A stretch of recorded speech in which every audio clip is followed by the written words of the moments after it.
Hello, hello. Hello everyone, welcome to another live stream with me, 320 Sim Pilot. It's great to see you all here.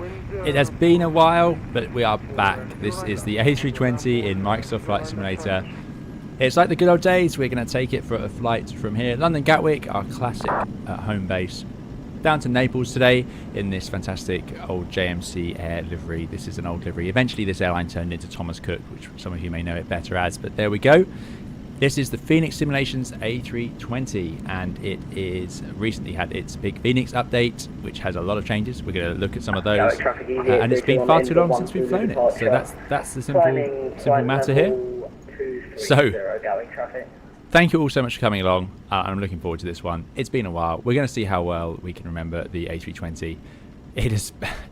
It's harder than you think, I promise. I know I've made so many videos about it, and I've done several videos several times, cold and dark startups and so on, and yet I haven't flown this aircraft now in the real world for over 2 years. It is a different philosophy in some ways to the Boeing 777 over there, which I'm currently flying. That's what I'm more used to and more comfortable in these days. However, I love the Airbus. It's a fantastic machine, and I think its simplicity of design and ergonomics are going to make it a breeze, hopefully. So let's get started. Thank you all for coming along. It's great to see so many of you in chat. Good day to Freddie Lowe, Vucci2, great to have you as well. Dugan McTavish, thanks for coming along and moderating. Richard V, great to see you again. Fantastic to have you back with us today as well. Dara Dermody, Hayden, great to see you, Hayden. Thanks for joining us. Crash Ed, Peter DR, so many names I recognise. Thank you all for coming along. Igloo Fu, Tyson, 4 Prawns, great to see you. And 4 Prawns, I need to thank you just before the stream. 4 Prawns very kindly donated to the channel, so thank you so much, 4 Prawns. I really appreciate the continued support. It's really, really great to have you here and supporting us. Thank you so much. Matthew, great to see you. Tom Corwine, good to see you as well. Stormcode, it's great that so many, like I say, so many people we know. Organ Aviator, Chris Patton, thank you all for coming along. Paul being 737, Ralph Skyperian. There's more names that I can get through today. Nick K, good to see you. Stormcode, I think I said already. Alexander Weber, CJ Mills Nunn. CJ Mills Nunn, great to see you here. CJ Millsnan says the channel's route is X-Plane 11 and the tow is 321. Yes, that's where I started out. That was back in the original day. And we will be back in X-Plane at some point once I get it loaded on my new computer. But here we go. So let's get started with the video. This airplane is, of course, cold and dark. And it is the first time I've streamed Microsoft Flight Simulator 2024.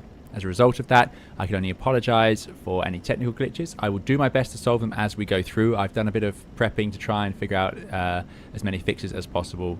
Some things that might interest you if you're familiar with Flight Simulator settings is that I am going to use frame generation. We are not using DLSS.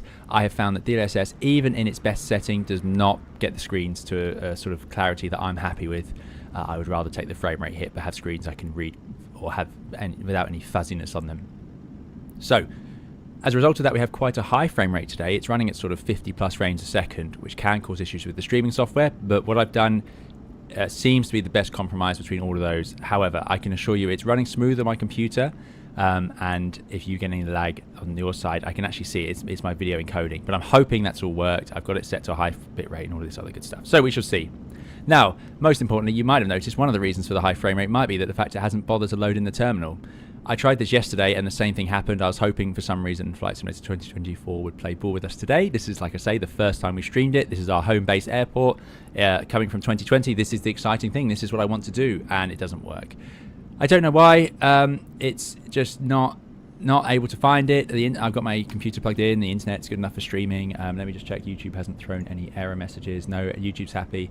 I can't give you an answer on that. This is precisely why I've been streaming in 2020 so far, and it's probably one of the reasons, my guess is, that so many of you still use 2020, and all of our polls so far have shown that.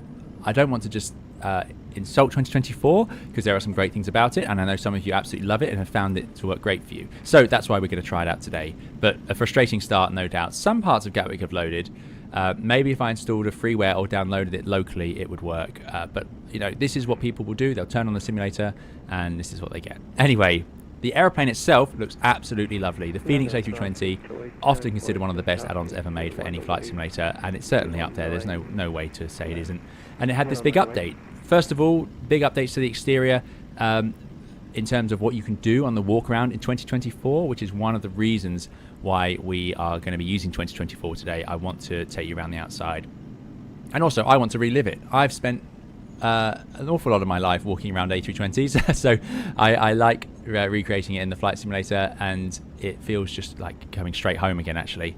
You got to remember, on long haul, I don't actually walk around the airplane very much. It's a much rarer event, whereas on short haul, you would do it 3 or 4 times a day. On long haul, you might do it twice a month, if that. So it's just, when I look at an airplane from the outside, the airplane I've seen the most outside is obviously the 320. Anyway, I'm using the drone camera here. We'll get the airplane powered on from cold and dark, and then we'll step out and do the walk around properly.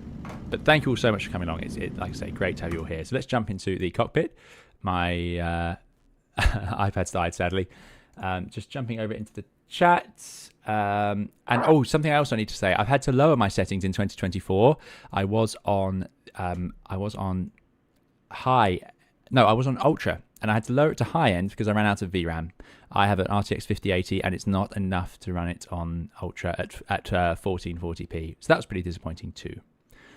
But there we go. Matthew Presley, good to see you as well. Matthew, our resident American pilot. So thanks for coming along so much. And Wu Yaxian, great to see you as well. Says, well, twice in a month do the engineer teams do arrival departure inspections. So on short haul aircraft, they will obviously fly around quite a lot without any inspections. On long haul, they will get inspected every sector. There's my specs indeed, yeah, which are now in the chat. So we're going to start off by trying to remember how to power on an A320. Again, I've got so many tutorials on this. I probably should have watched one before today's video, but there we go. What I do notice in the cockpit is we have better shadows. We have much cleaner and smoother. That pixelated sort of shadow has gone, and it actually can look really nice, and you can see the grime on the screen, so I do like that.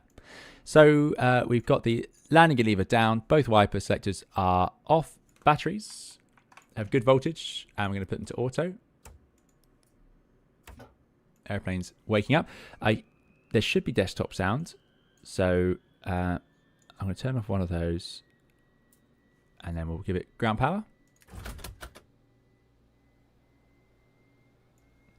We've got the gear lever down, most sectors are normal, flaps are up, speed brakes are up, weather radar is off, wiper selectors are off, batteries are on, GPU is on, and the airplane is now going to slowly wake up, and the flight warning computer is going to come to life.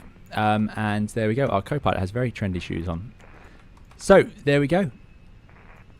I think that's pretty close to what you would do at this point. We just let it power up, and then we can start checking a few other things. At least our EFB now has charger. GD says, I hope Winwing sends you the lower A320 panels to give an honest review. Yeah, there's so many Winwing products coming out. So yeah, I'm going to hopefully see if I can get a look at those, definitely. Jasper says, I think it's funny that airplanes don't have keys. Indeed, they do not. Nope, there's the triple click. That is the warning computer coming alive. And that means we are getting ready to be able to run through our flows. So we would also check the engines have enough oil, which they do. You can see we burnt 10 kilos of fuel when I was sat on stand a minute ago. And I need to check the oxygen. We do have enough oxygen for the flight. And the status page. We have a little bit of complaints in there, but nothing unusual. I'm almost certain I'm now doing the Boeing flow, but there we go. AJ Ken, thanks so much for your £3.20 super chat. AJ Ken says, lack of terminal just lets us see more of Sussex. Exactly, yeah.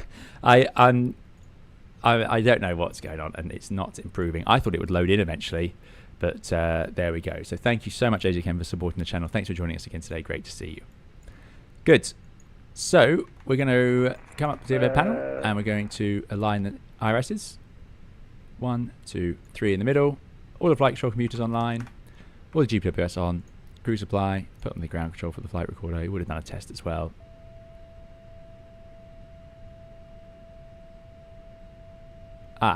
Should stop beeping.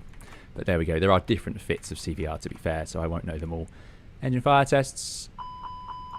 And that works. That's working down there and down there. Something you don't have to do on the Boeings, which I really like. They self-test everything.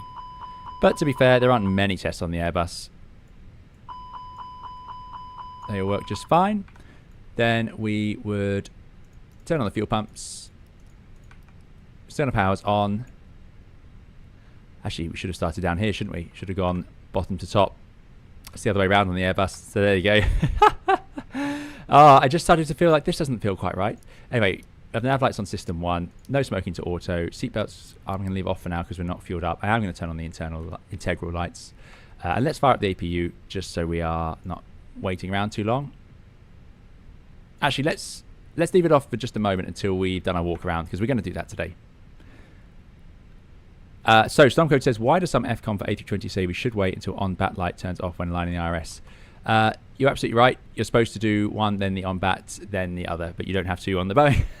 So I've forgotten about that one. It's to do with the system connecting and testing that it will work on battery. The IRS is very important. We need it for the position of the aircraft, for the artificial horizon, and all sorts. So what you don't want it to do is not function, even if you lose electrical power. As a result, they are designed to automatically switch to battery power, and they'll sit on battery until the airplane gets another electrical source, like the rammer air turbine. Let's say you had a dual engine failure or a dual generator failure, something like that. So that's why you test that system like that. Good. Already embarrassing myself on the A320.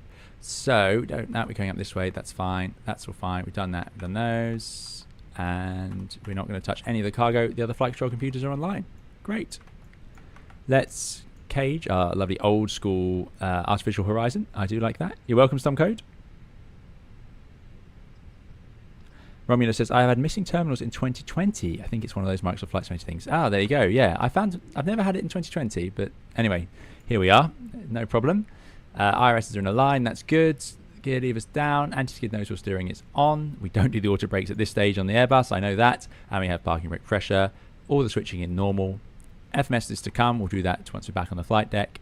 And the weather radar, let's just double check it's off before I go outside and do the walk around. I do that in real life. Two things I check before I go and walk around. I check that the nav lights are on, especially if you're going to fly at night, and I check the radar is definitely off.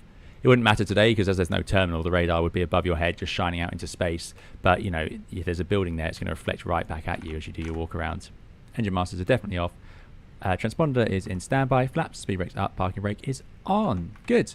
So the new feature of the Fenix, by the way, I've loaded in our route. So here's our flight. We are going. Oh, it's reloaded the wrong time. Why is it doing that? Let's re-import it.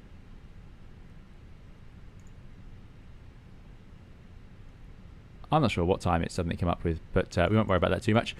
Let's go and do a walk around. They've added this thing where you can click on the high vis and it jumps you out the seats. I absolutely love this feature. Andy H1302, good to see you. I hope you're doing well. Thanks so much for coming along. Andy is one of our long-time viewers and moderators. Thank you for looking after us. And Andy is on the phone. Thanks for joining us, Andy. Thanks for the for coming along. It's great to see you. So a nice empty A320. What's this at the back? I used to think this was a long airplane, and then you fly a 777-300 and it feels a little bit short. How do I click on that? I can't. Okay, let's see if we can go outside. Visual assists, enter aircraft. Okay, so we're going to go. This is my frustration with Microsoft Flight Simulator 2024. These are great features, but why isn't the terminal there? You know. Anyway, down we go. Oh, we get an animated person. Look at that. And here is our lovely A320. I hope it's working for you. I hope it's running smooth enough. I've lost my mouse, which is a little bit upsetting. So I don't know how I'll be able to click on anything. But let's do a bit of a walk around as they've updated it so much. And it's been a while since I've done one on the 320. So starting just behind the front door, we've got our angle of attack indicator up there. Why can't I see my mouse? There it is. Okay. Angle of attack indicator. We've got the standby, and then captain's angle of attack, FO and captain static ports that run on both sides, and this is the avionics inlet. We've got an avionics hatch up here. This is the oxygen disc, so that you want to make sure this green disc is still there so it doesn't blow out. The detail on this airplane modelling it's the standard, isn't it? It's so good. These are two of our pitos, total air temperature, ice detector. Not all A320s have that. Total air temperature there. Another standby static port.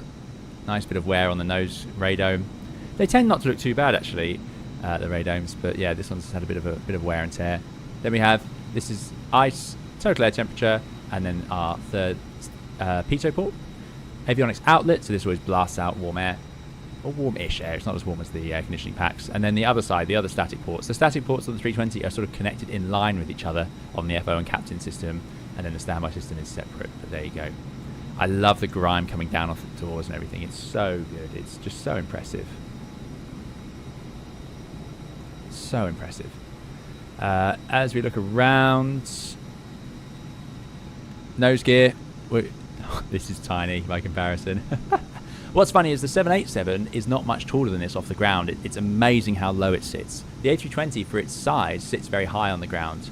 It's a very tall aeroplane, which is one of its lack of selling points. You know, a reason that an airline like Ryanair, one of the selling points for the 73 is that it can have its own stairs, but the A320 is just too big. However, these days, doesn't seem too much of an issue.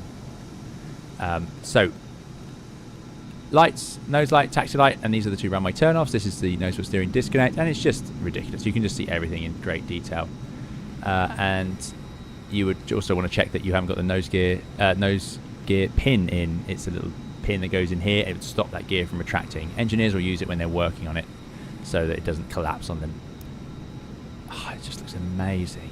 Absolutely amazing. Various antennas, please don't ask me what they all do, but I believe these are the ADF antennas, so the NDB, something we don't use anymore. They could be localizer because there's 3. I don't know. It's been a while. Now this is our panel for operating the cargo door, which you can see. It's half open. It runs on the yellow hydraulic system, so you can manually open it, but it's just drooping down. And Fenix have modelled this, so you can see that you can actually do the mechanical latching, but it won't work yet because, of course, we're not fully closed. So if I go in here, ooh, let's see if I can do it. It's in the neutral position. Can I run it? I think I can. Set it as close. Please remember, I have never done this. I have to hold it, don't I?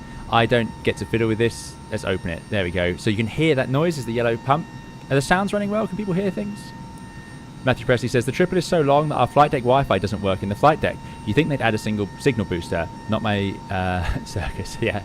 Well, so Matthew, are you on the 777 as well now? There we go. And now it's open, and you'll hear that yellow pump eventually shut off once it's up-rocked. What have we got inside? Yeah, empty cargo hold. I think I've loaded the airplane. So you can close it up. I've only once had to show, I think I did show a ground crew how to do this once, because it's pretty obvious and it has little instructions there, but it's because I was in an airport that had never handled the 320 before, or certainly the staff I was seeing didn't. So we're going to run it all the way closed. And there we go. Matthew says, no, just jump seated it enough to hear their complaints. Are you on the 767 still, Matthew? I think you were. You were on CAJ, I remember. So yeah, I've moved on to triple. There we go, close. And if you leave it, it will droop down. So let's latch it ourselves. And hopefully that will stay closed. Up on the flight deck it will show closed, and you get the green lines here to show locked, which the Boeing also has, a very similar system. You'd be surprised, but you often find out things like these doors are made by the same company. The Dash 8 Q400 hold door was made by Mitsubishi, believe it or not. You know, it's amazing the worldwide effort that goes into building these things, and the Airbus, of course, a product of many countries. This is the fuel panel. Now this you will do a lot. So I'm going to refuel the airplane myself today. It's so easy. And I love that they've modelled this. That's a little light. That should shine on as long as the airplane has ground power at night. This can be powered, obviously, through the GPU without needing the airplane to be turned on. And you can actually hear the fuel pumps running. I don't know if you can hear that sort of whining noise. The PTU is indeed modelled, Jasper. Yep. Stormcode says, so that lever also turns on the yellow pump? Yes. It automatically runs the yellow electric pump, which is why that pump's in there, so they can do it. But there we go. Matthew says, I'm on the bus now, part of the tray table, Matthew. Yeah, well, yes, the tray table is unbelievable. It's amazing how in America you swap types so often. In Europe, it's a relatively rare thing. So for this, you just go to your pre-select and choose the number you want. So we need 9 tons. I'm going to put on 10 tons because of the weather. In fact, I don't fly the Airbus. And also Naples is a particularly peculiar place at times, which we'll talk about on the way. We're supposed to push back in about 25 minutes, so we're okay. 10 tons, please. And then what I actually do is I would go, if I wanted 10, I would always put 10.1. And so will the fuelers themselves, or even 10.2, doesn't matter. And you'll just make sure you get over the 10. If you set 10 exactly, you could get like 99.50 or something. And then you go mode select and just lift it up, refuel. This is the automatic system. Now you can do other things through here, really clever things like, and I've only had to do it once or twice, but you can actually balance fuel through this panel. There is a guide in the FCOM on how to do it, but there you go. And you'd leave that open, and usually the fueler does it, but sometimes I'll do it myself just to help them out. But yeah, it's just great that Fenix have added this. That the immersion and detail on this airplane is reaching ridiculous levels. Anyway, landing gear we've seen. We obviously have brake fans fitted to this airplane, which is nice. And there's our landing gear main strut. All good. We got some brake discs left. And here's our beautiful IAE V2500, my preferred engine on the A320, just from the amount of experience I have flying it over the years. And yeah, these grimy doors. These are sort of normal maintenance actions, so they do get open quite a lot, so they do get grimy. Lovely small engine. I say small because if you look at the GE90s, they are ridiculous. And we have our probe for the EPR, as this is a essentially Rolls-Royce were involved in this engine, even though they aren't the primary manufacturer. This is the little reverse lockout pin. That's standard on most jet engines these days as well. Dougal says, I've hardly flown anything else since the update drop. Loving this bird. Yeah, it's so good. It's so good. So I'm looking forward to it. Tom Nichols, good to see you. Tom is flying along this evening. Got a head start, so don't get in the way. Excellent. I'm sure you wouldn't. All the paint missing from the rivets is still exceptional. I mean, that's been like that since day one on the Fenix. We have the overpressure discs, which is not something I've seen on any other aircraft. Only the 320, funnily enough. Almost forgot what they were then, these holes. Anyway, they don't seem to be showing here. Nav lights are on system 1, looking good. Very bright ones. Wingtip fence. I do like the wingtip fence, although obviously being phased out now in favour of the sharklets and the Neos. And then through background we go. I'm not sure there's anything else to show you. We've done the cargo door. We played around with that. That was a good bit of fun. Same again back here, another cargo door. The bulk cargo is different. I think that's just done mechanically. I don't think it's a hydraulic door, but I stand to be corrected on that. I've never fiddled with it. This is the aft outflow valve. Potable water. This is the drain for the pumps that run the toilets on the ground. It smells absolutely awful. Do not stand near it when it runs, or downwind of it, more importantly. And around the tail. So I think what we'll do is we'll get... Can you open up the APU, actually? I'm not sure if they added that. No, I don't think you can. It's hidden away under there, the auxiliary power unit. So I think what we'll do, having successfully walked around... We've got a bit of swagger here. Bit of swagger. Excellent. Oh dear, I'm sure everyone would love seeing that. Swagging around the terminal. Oh, let's have a look at the back of the engines. Oh, this is taking me right back. Right back. Love it. I can smell those engines. And they do all smell different. More modern engines. Neo engines smell like the 7.8 engines. The IE engines smell like the 777 engines. It's funny. It's just an age thing. Must be the temperatures and the way they burn the fuel. There you go, Thomas Cook. That's what this airline became. Lovely. Let us jump back in. And all you have to do, I love this, you can just click on your, hang up your high vis and you're back in the seat. Awesome. Well, that was good fun. Again, Fenix just adding so much to the immersion. Jasper says, why do the flight control surfaces always fall in the same way when the airplane is parked at a gate? They fall because of the loss of hydraulic pressure. So if we go to the hydraulic panel page, you'll see that there's zero pressure in those systems. So those flight controls weigh, but they're not mechanically connected. So if they lose hydraulic pressure, they just droop. The only one that is mechanically connected is the rudder. And you'll see that will blow with the wind. So the wind, I think they're on easterlies today. So the wind is coming from this side and it's blowing against that rudder. So it's just drifting. And the pedals will move with that. As they have not here, I don't think. But yeah, there you go. Okay, time to get the airplane loaded up. So we've got our route. I don't know what happened to the time. I did update it, but there we go. We're going to go to the ATSU first of all. And I'm just going to wake up the flight. This is all very different to the Boeing, so apologies for that. Hope everyone's enjoying it so far. And yes, I do feel at home. Stomko says, spin the fan blades. Can you spin the fan blades? Don't tell me that. Now that's interesting, an interesting thing to talk about. So I will go out. I love this walking down the stairs. I have run up and I say run. I have moved briskly up and down these stairs whilst having 3 points of contact at all time, because you're running down for fuel sheets, for checking for ice, for engineers saying, "Oh, can you come and have a look at this?" or ground technician. But there we go. Right, if I can get my, can you spin them? You can't. Ah, I fell for that one. Now you don't actually spin these blades on a walk around. And there's a reason for that. You can, and there's nothing wrong with that if they're freely spinning, but it is possible for the front fan to be seized. It won't spin even if you try on the IV2500. That doesn't matter. You are not required to have it spin freely before starting the engine. Can you believe that? So in certain temperatures and conditions, I've only seen it twice in my career, I think, where it didn't spin, but it can happen where it's seized. But when you start the engine, it sort of all releases itself. Shows you how much pressure and air is pumped through these engines when they're started. On the Neo, you are not allowed to spin the fan blades. The fan blades are so big and they're so fancy and contorted and composites and all sorts that you can twist them by doing that. So if the fan is spinning, you do not put your hands and put on the blades. What you do is you actually put your hands on the spinner to slow it down.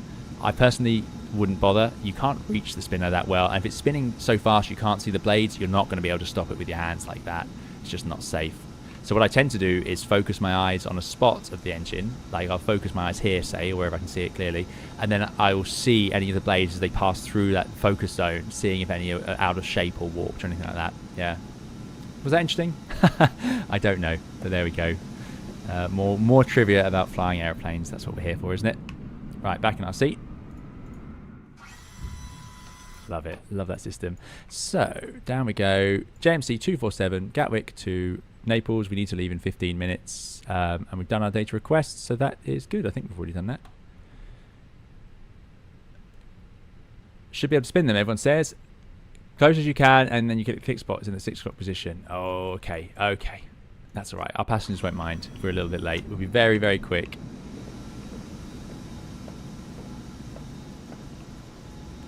Three times up and down the stairs. So how close do we need to be? Oh. Now, that's the other thing. I have tripped over this cone many, many times. That is not unrealistic. There it is. Something.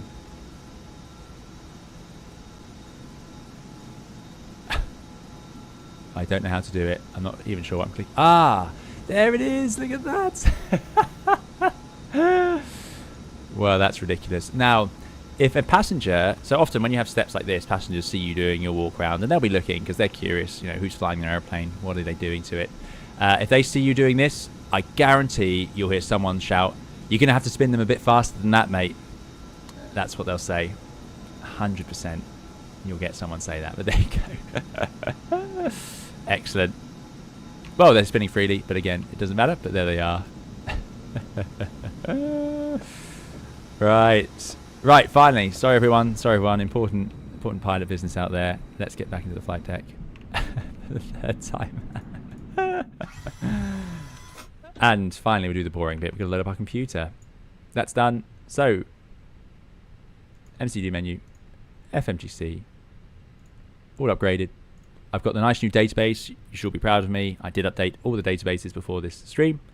So we'll go to diff strip, so data, and then init a request.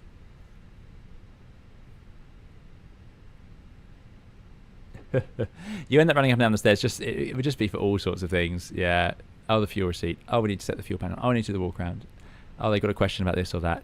Or where's the dispatcher? They're outside somewhere. Matthew says, almost as original as the "shouldn't you be up front" joke when deadheading in uniform. Yes, exactly. Yeah.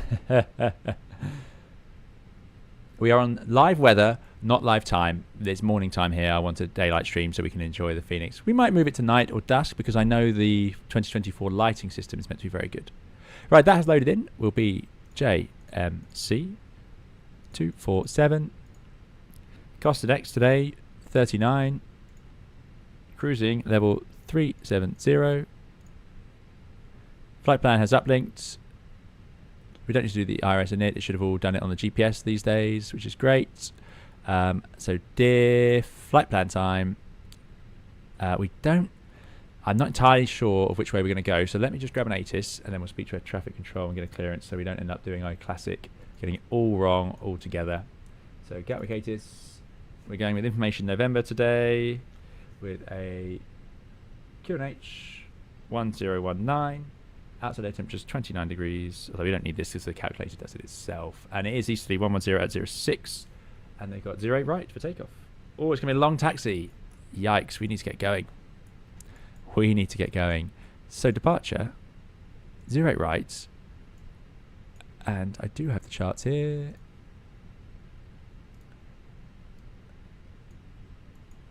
Now, why does the zoom on the camera on 2024 is very slow? That does annoy me. We're going out via Dover. So we want the Dover 2 Papa or 2 Whiskey. Luckily, the Airbus filters them for us. So it'll be Dover 2 Papa, hopefully. Insert. And then that takes us through. All good. LIRN, arrival. We're expecting to land on 24. ILS 24 Zulu. And we're coming in via an Erica 1 Alpha. We will adjust this, of course, on the way. Check whether we need to do any of the vias. We'll just insert that as it is for now. So that's flight plan, secondary diff strip, so secondary copy, RadNav auto tuned, init B, we need to put the weights in. We go to Phoenix, mass and balance. This is such a great add-on, isn't it? It just all just works. So we got 10.2, that's what I put on. It's got the correct cargo, only 112 passengers today. Let's load the aircraft. Instant. There we go, 65 tons. And I can now send these figures to the MCDU, which is just great. Saves me that hassle. There's 0 fuel weight and the CG, 10.2 tons. And it should calculate the rest of it. Let's load in the winds as well. If you do free flight, how to spawn at the gate, says Tony, you can just choose the airport and then you can select the stand. You can actually zoom in on the airport on the map and click on the stand like that, or you can do it from the drop-down menu below the airport that you selected. So we're on to init B, and finally, that's 1.6 extra as expected. So we have 300 kilos contingency fuel, then we've got my ton extra, and then 600 on top of that. So it's actually looking pretty favourable. We might 200 kilos tax fuel. Is that all it is? Wow. These numbers look small to me suddenly. Finally, performance. Good. Well, we know we're going from 08 right, so at least the performance won't change. However, I think it would delete if we change the SID. But anyway, 08 right, dry, sync from the load sheet, sync the weather, calculate. So great. Flap 1, 69, down minus 0.1. All good. Send. There it is. Done. Put that onto flight plan. That's on performance. Let's get that APU up and running. Now we've done a walk around. I wonder what the cabin temperature is at the moment. It's not called air. It's called conditioning on this one. 37 in the cockpit. That's brutal. I would have the window open at this point, most certainly.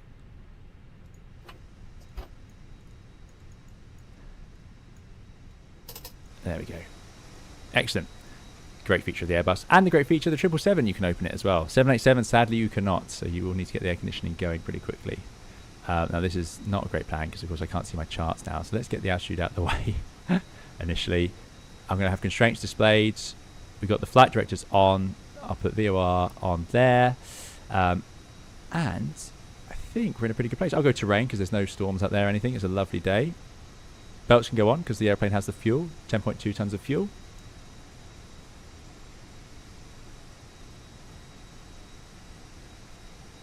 Demango says, aren't you using the physical MCDU that you reviewed? I no longer have that. I borrowed that from a friend, that MCDU, so I don't have it, so no.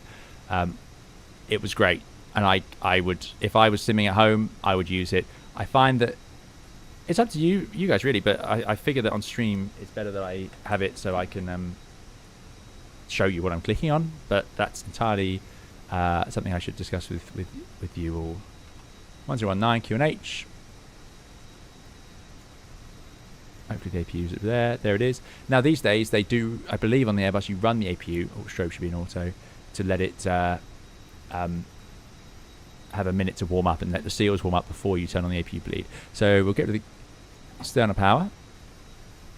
Okay, my fun with the window's already over because we need to get it closed so I can yeah, 20%'s fine. So I can get rid of some ground services. How are we doing for time? Oh, we might make this. So let's get rid of the, close the doors, close the cargo, get rid of the GPU, and the chocks and cones. Okay, this is good stuff. Right, we're going to go to Gatwick ground 121-805. And Phoenix has made it so that you can adjust the this VHF volume will do vPilot volume, which is really great. What a great feature. 121-805. And let's turn on some lights down here. Integral lights, there we go. Excellent. Runner 227, taxi Juliet, hold short Romeo. Ground, good afternoon, North 149er, requesting line for It works! Fantastic. That's such a great idea. So you let me know if you can hear it, what you need to hear or not. North Shuttle 149er, Gatwick Ground, hello, you're clear to Bergen, frame 10 Zulu departure. 11 o'clock AM, good to see you. 11 o'clock AM says 320 coming in with the Monday Blues fix. Exactly. We'll have a nice bit of fun Monday evening. Oh, we got a jetty now. The jetty's in nowhere.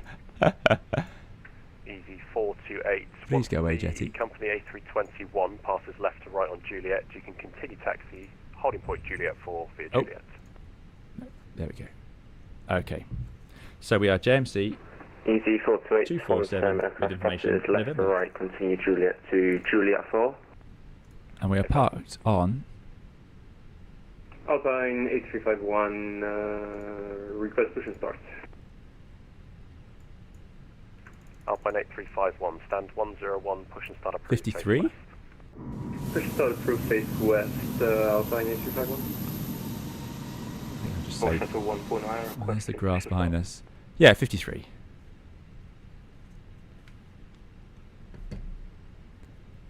North Shuttle 149, squawk 6015.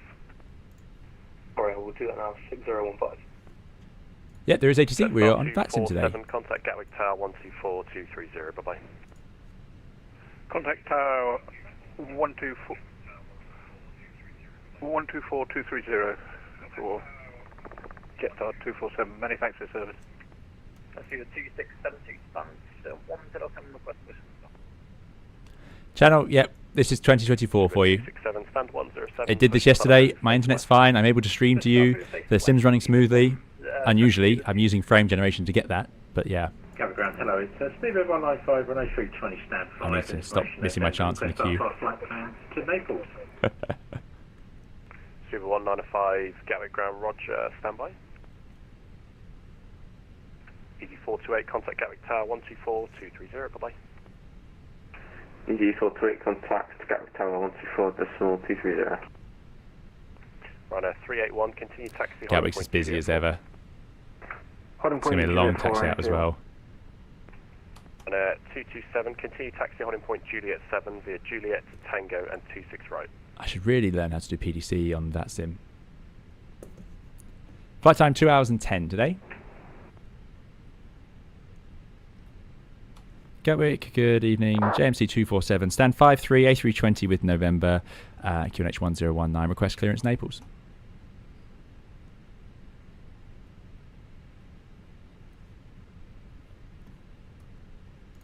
JMC 247, Gatwick Ground, Roger, standby, number 1. Break steward 1905, you're clear to Naples.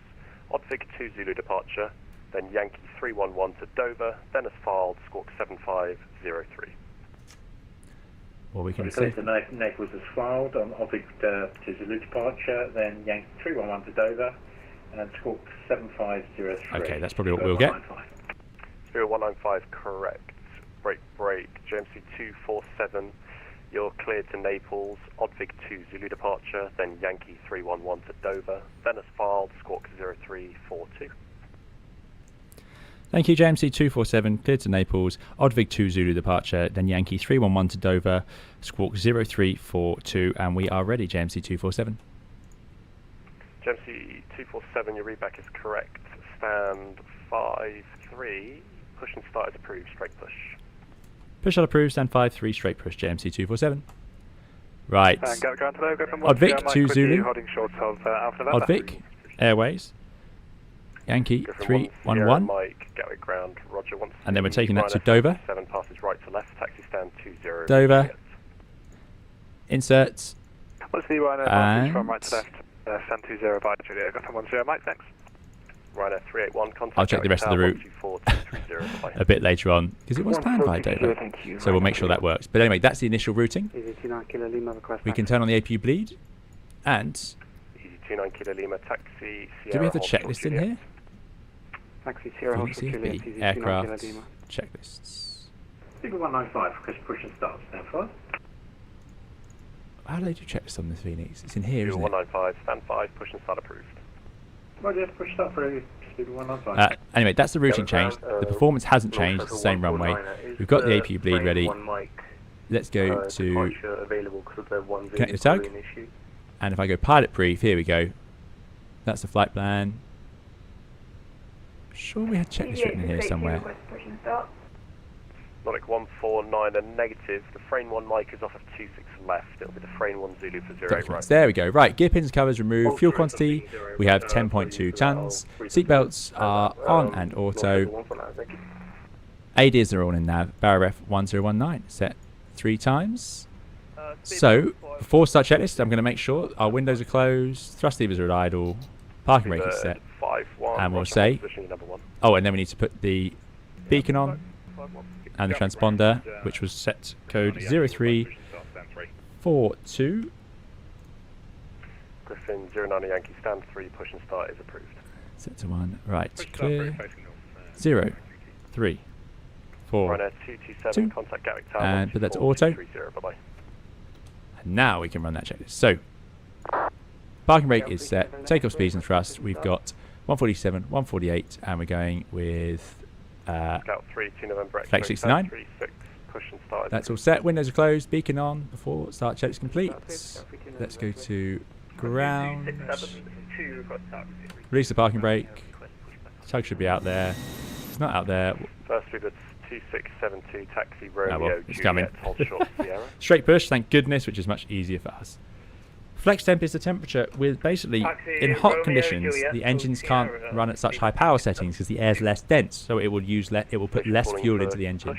So if you lie to the engine and say it's actually 69 degrees outside, it will use a lot less fuel, so you'll get a lower takeoff power setting. I say a lot less, a bit less.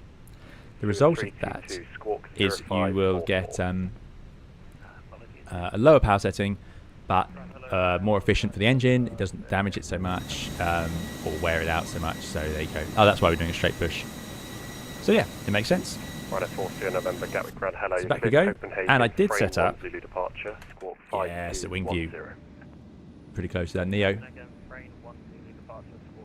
Franz says the main problem I have with 2024 is everything looks kind of bright and cell shaded. Just can't get on with it. Yes, it is definitely brighter. I know. I don't know whether I like that or not. Shuttle 149, Roger. You're number 2, just a couple. Toby, we'll see if we get that fault now. Hopefully not. Alpine 8351, ready for No, don't turn. Alpine 8351, taxi holding point Juliet 4 via Sierra and Juliet. Please keep pushing. What is going on here? Juliet 4 via Sierra and Juliet, Alpine 8351. Well, let's get the engines going. 29 kilo. Are we brave enough to do single engine taxi? Holding point Juliet 7 via Juliet Tango. Probably not a good idea. It's been a little while. So let's go for both. So Tango and 26 right, 29 Kilo Lima. I'm going to start engine number 2. Got Got pressure. Although Airbus have changed that now, haven't they? I believe you would always start engine number 1 these days. Well, that's all we're going to get. Parking brake is set. Goodbye, tug. Hopefully that's good enough to get off stand. As there's no buildings, it'll be very easy.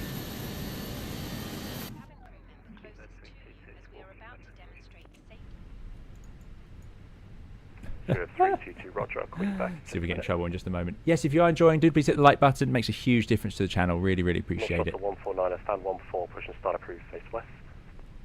Facing west, Now, have I forgotten anything? Nope, we've got pressure, ignition. Once the British Airways A320 taxis behind. They are slow to start these IEs. Funnily enough, the 777 engines start quicker than this. They're very quick. Once the company travels from right to behind, push start approved, facing west. Especially the GE90s.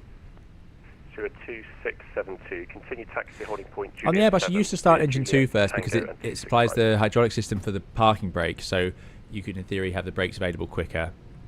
That's available. Starting engine number 1.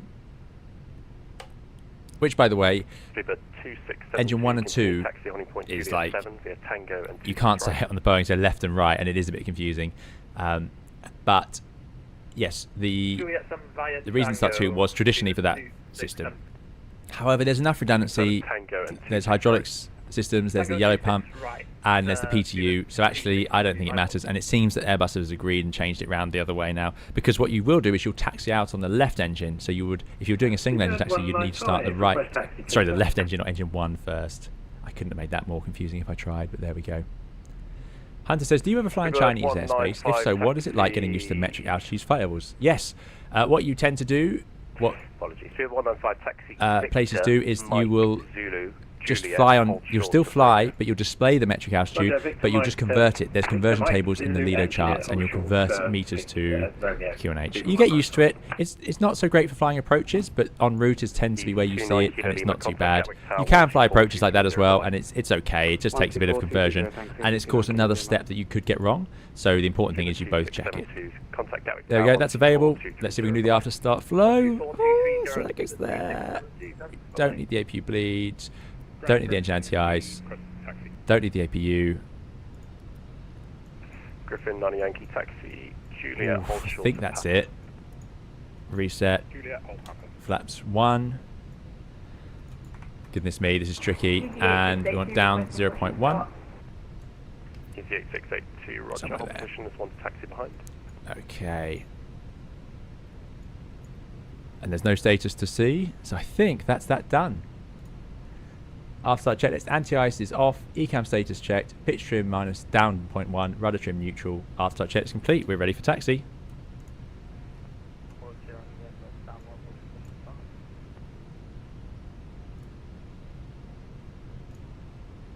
JMC 247, request taxi. JMC 247, taxi, Lima, Sierra, hold short, Juliet. Lima, Sierra, hold short, Juliet. JMC 247. Now let's get this right. Lima, Sierra, hold short, Juliet. Okay, let's see how we can do this. Sorry about that. Taxi light, I do the turn-offs as well. I think more visibility is better. All clear. Brakes released. Yeah, 180, rejoin. Let's go. Now they've updated the ground handling, and I did have a bit of a play yesterday, and it's so good now. There's a lovely 777. What a machine. Love this livery though. I really miss Chase Plane. I cannot wait for Chase Plane in 2024. It's game changing in 2020.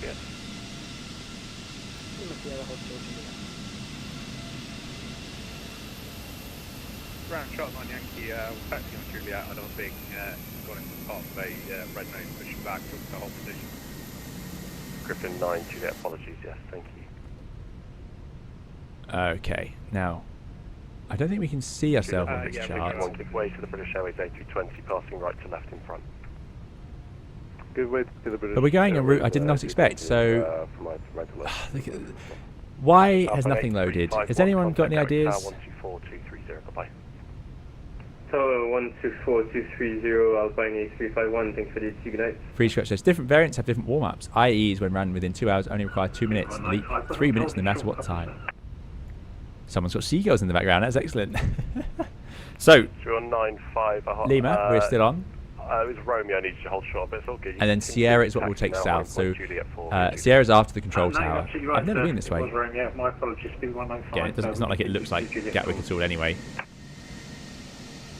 Look at all those 777s. It's like a sign. We will fly the 777 next. But yeah, so far, lovely ground handling. So this is my rudder being the tiller, and it's pretty good. I've already done a takeoff with it, and it's excellent. Now, what I do need to do Ground Griffin 9 Yankee is given that with the slow it down a bit. Remember, the IE engines do run away slightly, and again, Phoenix has modelled it perfectly. Even at this heavy weight. I can only apologise. That is 100% no trouble. My bad. You can continue taxi. Right, stop altitude. Above 2, above 3, above 5, odd Vic at 6. So no surprise. Like so many departures from the UK, 6,000 feet. Because of course that's just before transition. Right, let's get out on the main taxiway so we don't miss this turn. We've got to hold short of Juliet. We have gone wrong in Gatwick many times on taxiing, so I'd like to avoid that just once. Juliet's the main taxiway down there, so let's get that right. So we're looking for Sierra. Have we already missed it? Or is it here?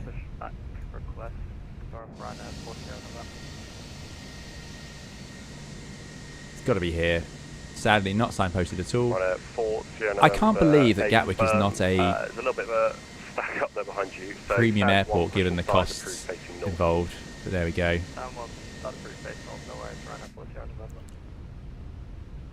Oh, the ground handling's really nice. Speedbird 5-1, we're ready. So we're going to hold short taxiway at the end. Speedbird 5-1 taxi. So it says, don't miss it, don't want to see the phone Sierra, number. hold No, short, exactly. You could try deleting scenery cache this map. Okay, I might give that a go. Oh, there's our Neo friend. Speedbird 195, contact Gatwick Tower 124230, bye-bye. Romeo says, I'm convinced the lack of terminal is due to some corrupted cache file, which is why when you experience it, restarting the sim doesn't fix it. Probably clearing cache will... Okay, I'll try that. It shouldn't be like this, but I understand these are complicated simulators, so we'll see what Naples looks like. I've also had trouble with the runways looking incredibly lumpy as you come into land, and they sort of seem smooth when you actually get to them. GMC 247, wants to see British Airways A320 passes in front, left to right, continue taxi, holding point Juliet 4 via Juliet. Once the British Airways A320 passes left to right, taxi Juliet, holding point Juliet 4, GMC 247. Right, there we go. Set the parking brake here.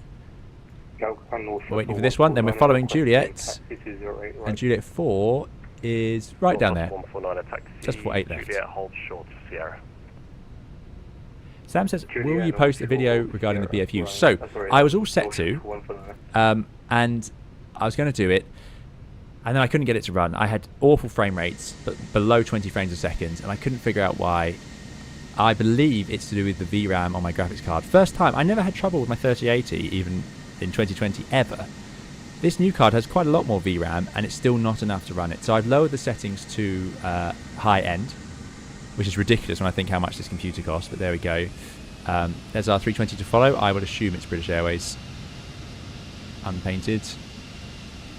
Oh, I love the taxiing in this. It's so good now. The breakaway there was perfect. It's just a little bit of rev, and they've got new IE sound. So please tell me that you could hear those sounds. I hope so. 6221, contact Gatwick Tower 124. Anyway, so I've lowered the settings. I've got frame generation on, and now it's acceptable. So I think I will try and do one now. However, I may have missed the boat. I'm not sure if any of you really want to hear it from me anymore, because it's obviously been out a little while. So we shall see. I'll see what the interest is like. These shadows, though, are a step above. And again, frame generation is a step above. It's fantastic. It helps in such a simple way. The LSS, still, as far as I'm concerned, useless for Flight Simulator. I think it looks terrible. Just the screens become soft. Contact Gatwick Tower 124230, good day. That might have been us. Sorry, was that for JMC 247? A firm, JMC 247 124230, good day. 124230, JMC 247. Thank you, bye-bye. Right, 124230. Now this is where I really wish I plugged in my radio panel.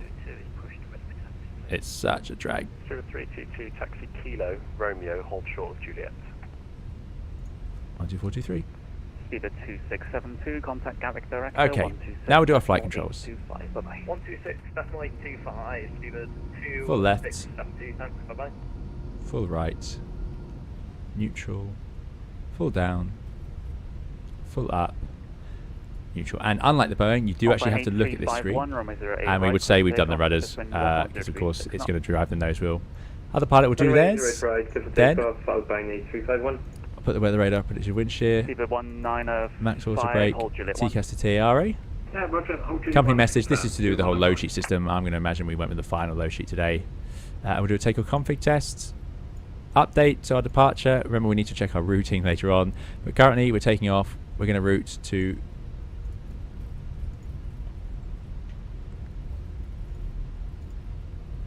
There we go. KK 04, above 2,000, 250 knots, which we'll achieve.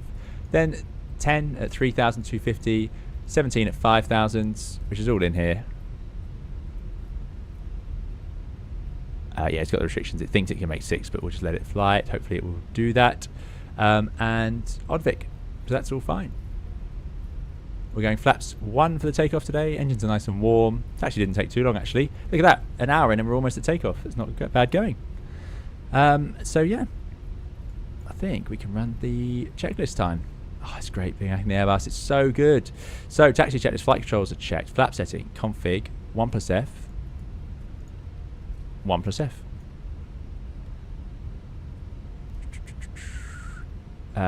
Radar predicted wind shear on and auto. Engine mode select norm. Eco memo, takeoff, no blue. 4. Roger. Oh, sorry, taxi check is complete. On the lineups will just be the lights. TCAS have already done, and the packs are staying on for takeoff. Hello. Alpine Bit of a queue. 8351. Shame about the liveries. Director 126. Why have I not got liveries? We do in 2020 these days. Director 126. Is anyone able to fix that? Alpine Juliet 4 is around the corner. Easy 13 Juliet Zulu. Gatwick Does the Tower, ghosting in hello. 2024, when changing display values, come from DLSS upscaling? Always assumed it was caused by frame gen, but I don't see any ghosting. No, frame gen does not cause the ghosting. The ghosting is from DLSS, and that's the reason I don't use it, even in performance mode. Griffin 90 Yankee, Gatwick Tower, The frame gen is genius. I mean, it's absolutely amazing. It's exactly what I was hoping for, whereas the DLSS, I think, is disappointing. DLSS looks great in lots of games, but it does not, for me, work in Flight Simulator. 221, hold Juliet 1. Hold Juliet 1, Super 61. I thought I'd... CJ Millstone, I thought I'd installed FS LTL. Because it works for 2020. Do I need to do a different setting for 2024? Probably do, don't I, of course. Roger. That's my mistake. Like I say, I've not really... That's a little... Don't want to get any closer than that. Those Neos do smell. Parking brake on.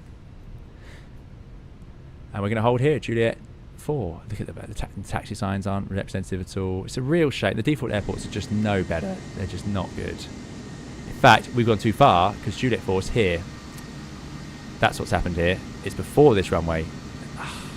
Yeah, there's just nothing. Nothing works here. That's Juliet. Easy 13 Juliet Zulu, set between 110 degrees at 6 knots. Runway 08 right, clear to land. Copy, clear to land. Easy 13 Juliet Zulu, thank you. That's Juliet. 6221 behind the landing. 1, Juliet on 2, short 3. final via Juliet 1, line up 08 right behind. I'm hoping we're put in front of this one. They can still fit there, I suspect. Yeah, I suspect. Fever 195, contact Gatwick Director 126.825, bye-bye. 12685, let's get it ready. 16825, Fever 195, see ya. Thanks. There, ready? Queue's not too bad, we've got some landing traffic. Gatwick to Willing 8944. There they are. Awesome. Willing 8944, Gatwick Tower, hello. Continue This is approach Vatsim's runway 08 best, I right, love number this. 1. Quickly approach runway 08 number 1, Willing 8944. So, hello, Ryanair 40 November, Juliet 4. Ryanair 40 November, Gatwick Tower, roger.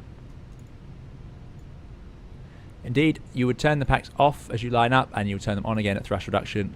JMC 247, Gatwick Tower. Oh dear. JMC 247, Juliet 4. Ish. JMC 247, hold Juliet 1. Oh, Juliet 1, thank you, JMC 247. Excellent. Our problem has been solved for us by a very nice controller there. And I think it was a check-in. I'm so used to monitoring tower frequencies. That's my fault. At least we were listening. We were aware that we were on tower frequency. Juliet Zulu, thank you. Hold shuttered Juliet, contact ground 121.8. Even there, releasing the brakes the way the nose came up. I know 2024 has better ground handling options for the developer, and it seems to have paid off here, because this is leagues above 2020, which was very bad. 2020 was much worse than X-Plane's ground handling. I think that overshot Juliet 4. Can I hold behind? Yep, they've done the same as us. They confessed to it.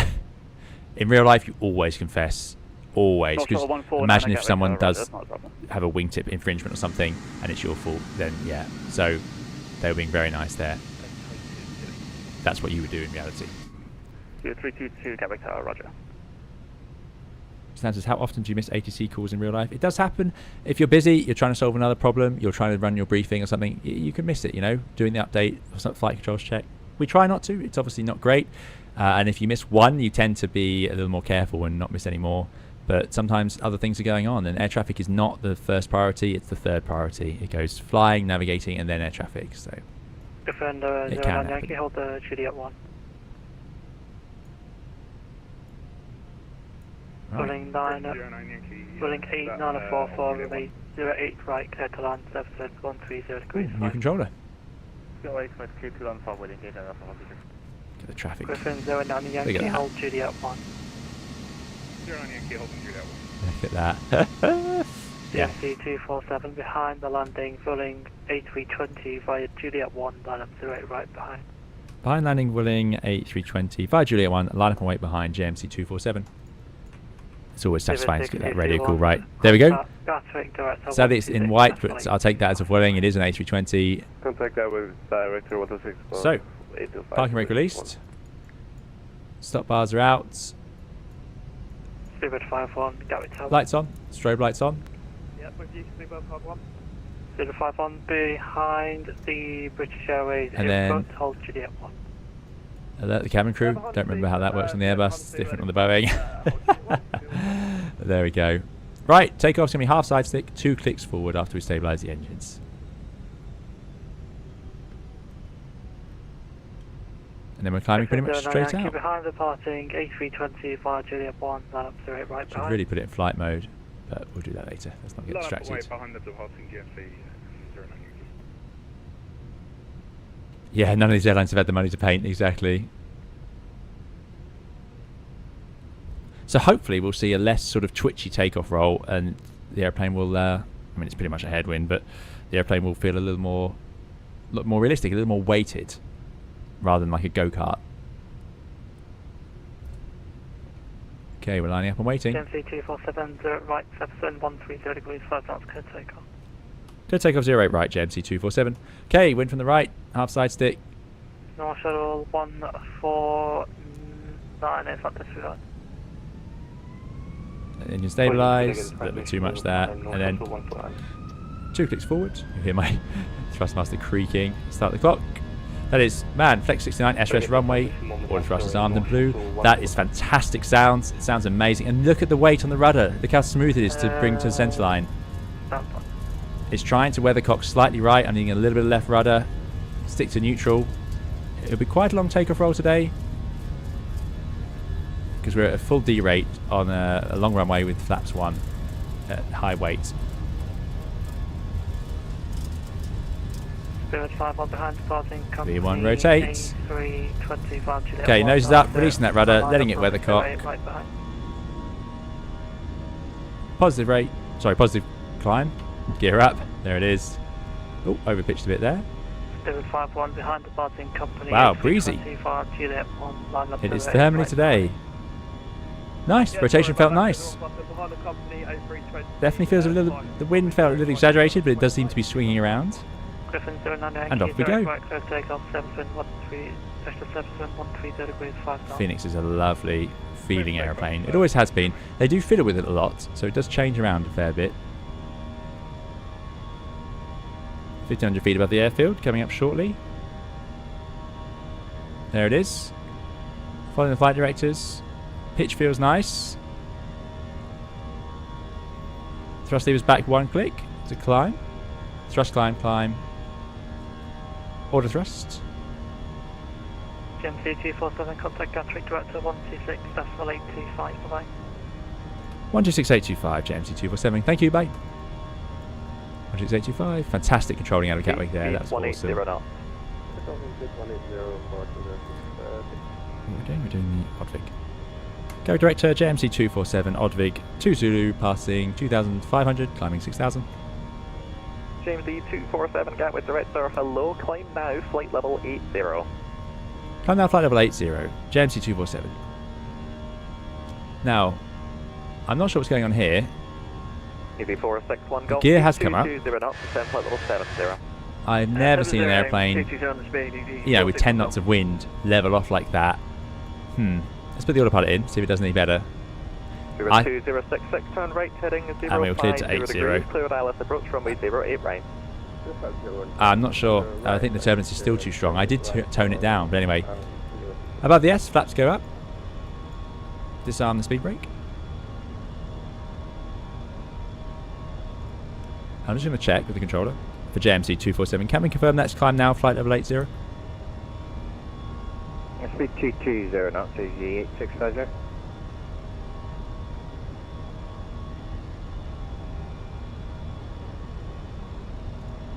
Going director, good evening.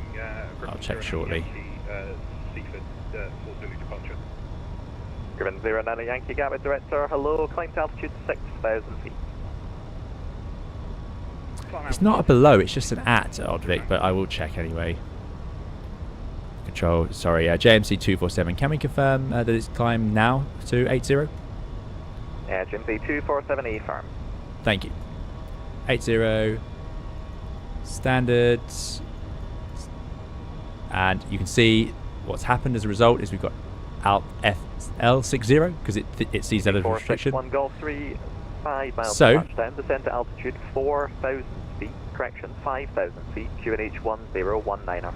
I can just pull open climb 80, or you could delete the constraint. But there we go, open climb 80 on standards. Check this time.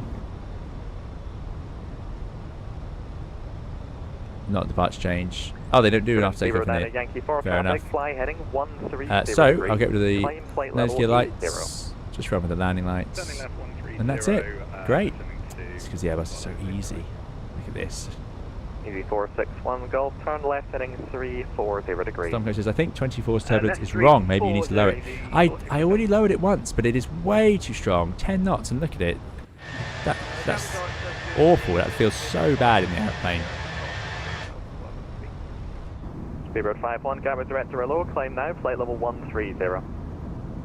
1-2, flight level 130, Speedbird 5. See the wing flexing. Yeah. 247, continue on Unicom, 122.8, bye-bye. 122.8, JMC 247, thank you, goodbye. Yeah, terrible. Terrible. Frustrating. 206, I already changed it. 160 knots until 4 DME. Now, can we change it without pausing the sim and losing that sim? And is it worth it? I might leave it alone for now. 461 Golf, turn left heading Unicom 128. Leveling 80. Airplane's done a great job. So let's have a look at Perth, climb, cruise. It's not Perth, it's progress. There we go. Optimum 36. We are going east, so that's odds. So yeah, 36. I don't know why. No, sorry, 37. Max 385. Let's go and claim the level for ourselves. That's what a lot of pilots will do. We don't want to get stuck low when we can go and claim it. 37. If I push it in, first climb 370. There's no more altitude restrictions to bother us. Everyone will be feeling very awful. I do not fly into Dallas Fort Worth, Jasper. Lauren B, good to see you. Lauren B says, once you get a frequency change approved, it'll be fine to pause for a few seconds if need be. Okay, yeah, maybe we'll check that. We will check that. If you did enjoy the departure process, please do leave a like. If you're going to join us later on, it'd be really appreciated. It makes a big, big, big difference to the channel. So thank you all for coming along and watching. I hope you enjoyed it. It does look like we're flying through a hurricane, indeed. CJ Mills then says, if you pause, I find VPilot disconnects. Yeah, that is my worry. I know it can do it.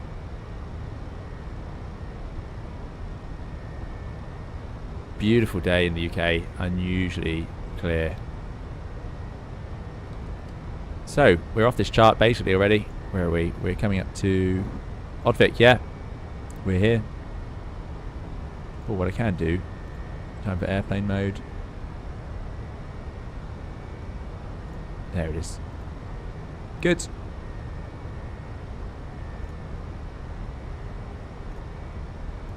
Airborne, there we go. So we made it out roughly on time, I think, which is pretty good going. Now accelerating 303. Yikes, that is pretty fast. Anyway, landing lights need to come in. It's very bumpy, so I wouldn't actually let the passengers out until it smooths out a bit. I don't think it's going to today, but there we go. Look at that, only 320 miles of range. You can do 1,200 miles range on the 787. And let's see, there we go. So the flight plan was correct. It pushed over, it's just it did the disconnect. Let's go direct to Lesdo. Direct button, it's absolutely brilliant. Save us a little bit of time. And it's already stays in nav, fantastic.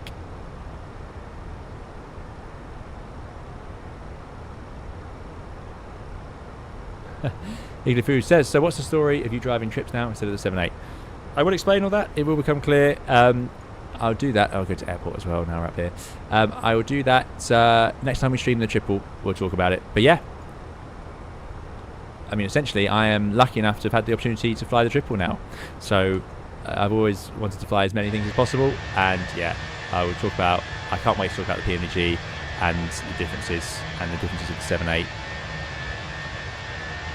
It is very bright, isn't it? Very, very bright. There you go. So yeah, it's what I... Yeah. There's so much to talk about.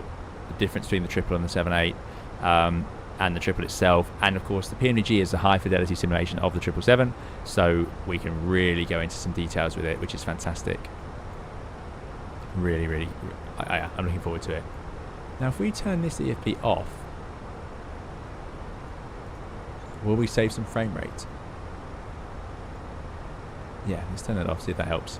Again, frame rate's not an issue. It's it's just the VRAM that's been causing me problems on this in this simulator.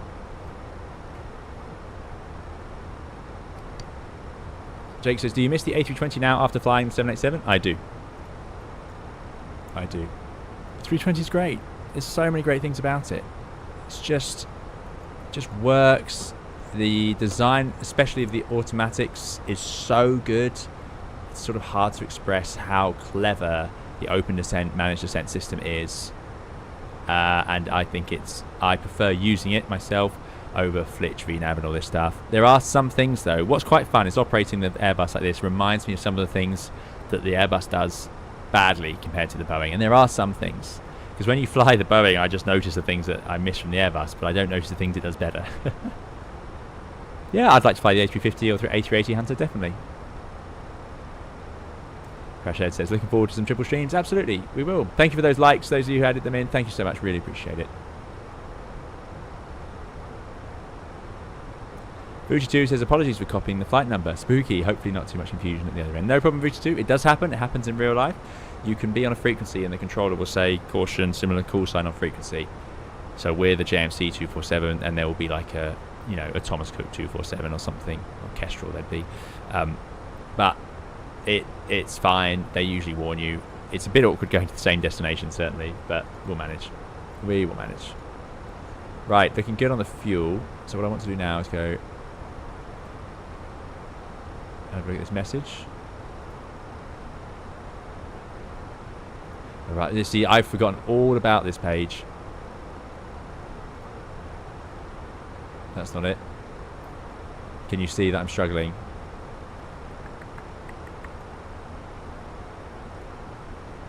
Received, there it is.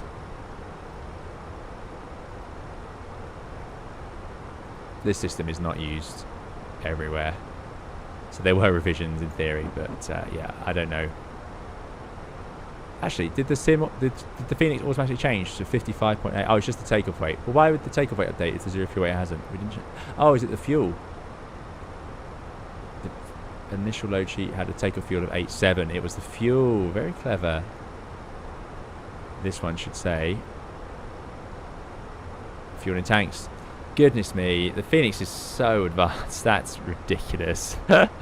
So it issued a revisions load sheet because it knew I'd taken more fuel than the flight plan fuel that the initial load sheet was issued for. Absolutely ridiculous.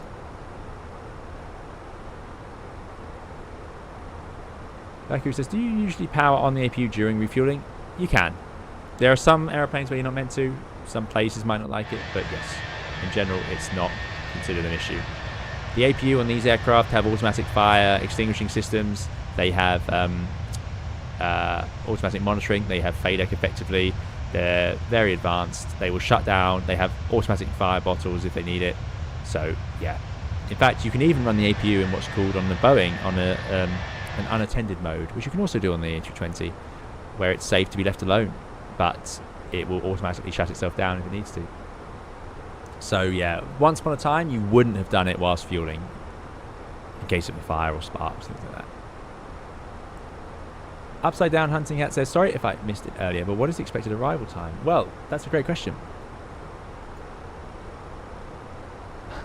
Sadly, so I've gotten used to pressing progress down here. This is funny how different this is. But progress over here now. Arrival time is not on the progress page. That's where it is on the Boeing. Let me think. Flight plan page will show us, won't it? Yes, 11:25. Now that's completely useless information, isn't it? Because of course I've changed the time. 9:20. So in 2 hours. And we might be able to improve on that. We might speed up a bit. We got lots of extra fuel. Laura Reed says, fuelers will get very mad at CRJ drivers if they start the APU during fueling because it resets the fuel panel. Yes, of course, yes, that would be annoying. Yeah, luckily the Airbus doesn't do that.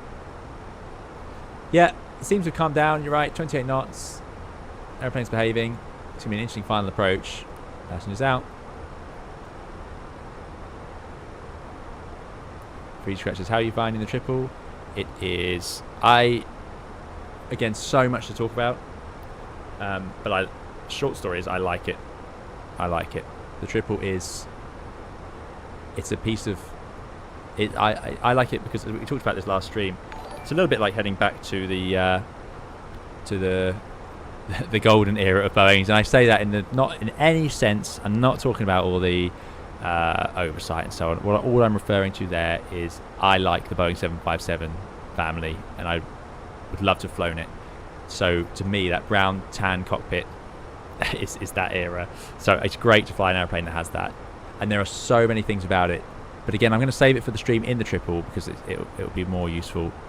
This is something I missed though in all Boeings. This is the most genius piece of design. It doesn't look it. It's so clever. It's so clever. We'll talk about why in just a moment. It's a shame actually. And can you adjust it? No, you can just put it away. No. I'll talk about why in just a moment. 11 Clark M, thank you so much for the super chat. Let me just put a little heart on that. Thank you very much, 11 Clark M. And thanks for supporting the channel yet again. 11 Clark M kindly super chatted $4.99 and says, can you summarise the difference between IAE and CFM engines, how they operate differently and why one might be cooler than the other? It's a great question. So, CFM engines are obviously made by CFM as a company. IAE is a company of several, including Rolls-Royce. The big difference you'll notice is we have EPR today, so this is the primary engine instrument gauge. EPR, engine pressure ratio, shows us the amount of thrust the engine's producing. Rolls-Royce likes using that system. They do it on all of their engines, including the Trent 1000 on the 787, Trent at 800 on the 777. Why do they do that? They think it's more accurate. What's the reality? You end up looking at the M1s. It's just more useful. It's simpler. The EPR is very variable. It doesn't go up progressively and smoothly, and it's very finicky numbers, lots of numbers whizzing around. EPR is much more sensible, and it's easy to understand on the scale where you sit. I know that somewhere around 40% is idle up here, you know, and somewhere around 90 to 100% is maximum, and that's it. And then wherever I am in there, 86%. We'll probably stay in the 80s for the whole flight until top of descent. Would be quite typical from takeoff, climb, cruise. So, CFM engines are bigger fan blades. The IEs are actually very small intakes. I'm not convinced about this effect. This does not look as nice as it does in 2020. It's very washed out, pale. Anyway, yeah, small intakes, smaller engines. Means they're a little less efficient than modern engines. However, at that time, that was the technology they used. That worked for them. In fact, if I go engine down here, do we get... No more. The result of that small fan blade is the engine will have...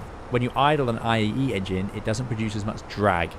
You've got to think of them like big propellers. So when you idle engines, they become sort of air brakes in a way, but very gently, because they still do produce some forward thrust. So the CFM has bigger fans. So the key point is when you land the airplane, if you idle the CFM engine at the same point as you idle the IAE, it'll just fall out the sky. And the Neos do that. That you can feel the difference. It's like a big brake gets put on, or the speed brakes are deploying early. So you have to be a little careful when you idle them. Whereas the IAE, because they're smaller, that effect is less pronounced. The other thing is the CFM engines don't produce as much idle thrust in the taxi out, so you don't tend to need to rev them as much. Sorry, you have to rev them a little more, wrong way around. You have to give a little bit of power to get the airplane moving. IE engines produce too much thrust on the ground, and they will just push the airplane forward on its own. These are all pretty marginal effects, and frankly, as more impact comes from the weight of the airplane and density altitude of the airport and that sort of thing. But there we go. Yeah, and that's about it, really. Otherwise, they're pretty much the same. They are... CFMs are very reliable, more fan blades, the bigger fan. And very, very popular with pilots that fly it. IE, it's got this funny EPR, different warm-up times as well, as mentioned earlier. But otherwise, largely the same. Lauren B says, you said you had frame generation on. That makes the fan base look bad. Oh, does it? That's a shame. Because I've found frame generation otherwise to be fantastic. I'm super impressed with it. Whereas DLSS, like I say, awful. The IE produces that buzzsaw sound on takeoff, which, by the way, Fenix did new IE sounds and they recorded them from a real IE aircraft, and you can hear it on takeoff. Oh, beautiful. Sounded amazing. Tom Corwin would like us to turn off the no smoking sign. Just for that. It's going on. Just in case anyone gets any ideas. Oh, CFM is a company of several. GE. I did not know that, Lauren B. Thank you. I thought CFM was its own thing.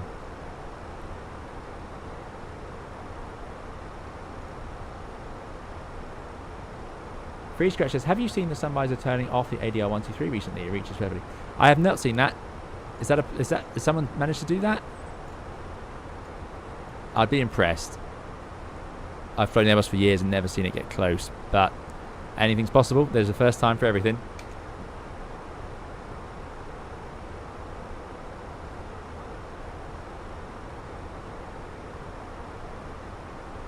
Nick K says, can I give a shout out to cabin crew? My partner was taken ill in flight. He's now fine. Great to hear. Cabin crew were great. Even got a message from the crew while in hospital. What fantastic people. That's great to hear. Really nice. That sounds like they were fantastic. So yeah, well done and fantastic work by Nick's cabin crew. That's brilliant. Yeah, fantastic. Lauren V says, it's strange how the 777-787 don't have useful window shades with how long you spend sitting up in the sun in your face. Yes, Lauren V, I totally agree. It's not strange. It's well, I'll be careful what I say. But yes, I wish they had better sunshades. The triple at least has, like the Airbus, these lovely things. So let's get rid of this iPad for a bit. How do I do that? Unplug. Where do we click to close the Fenix iPads? Flypad, I should call it. Doesn't it stow down here somewhere? I want my sunshade. Yeah. So the triple does at least have the side ones. 7.8, yeah, it's not great. It's not great. Thank you so much, Vince M, for the $4.99 super chat. Really appreciate it. Vince M says, hi, is the plan Naples ILS-24, and will you brief the approach? I missed the GS last time, the glide slope last time, because of being vectored in terrain late conflicts. I had to do a go around. Vince M, thank you so much for the super chat. Really, really appreciate it. Yes, we will absolutely do the brief the approach. Absolutely. Yeah. It's an interesting one, and that's why I'm going to do it. So thanks so much for coming along. Thank you for supporting the channel. And yeah, it is the plan to do 2-4 at the moment. I believe that's the runway they're using. Love that lime green engine. I mean, it doesn't look like a holiday airline, does it, when you see it like this? You see that and it could be an optician's or a pharmacy or something. It's an airline. I just think it looks so smart. Contrails from day one. That's nice.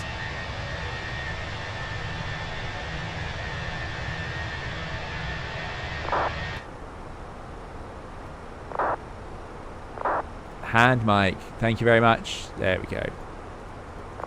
Ah, but I want my sunshade. No. Great feature, the sunshade. Oh well, we might as well have the EFB then. And plug it in. Anyway, 500 feet to go. We've made it to the top of the climb. Again, if you are watching, do please leave a like. Makes a huge, huge difference to the channel. Obviously, see those likes there. Thank you so much to those of you who have. Mac Outstar.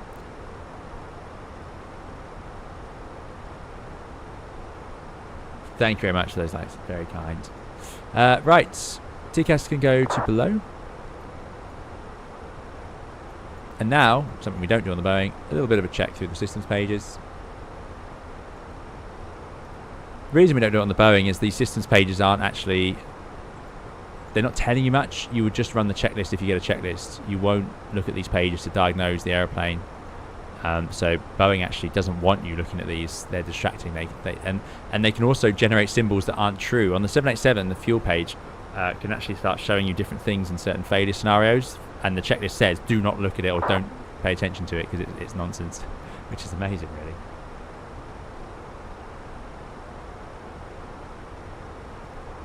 And there we go. We can put this on standard as well. 2, 3, there we go, 37,000. And we're underway.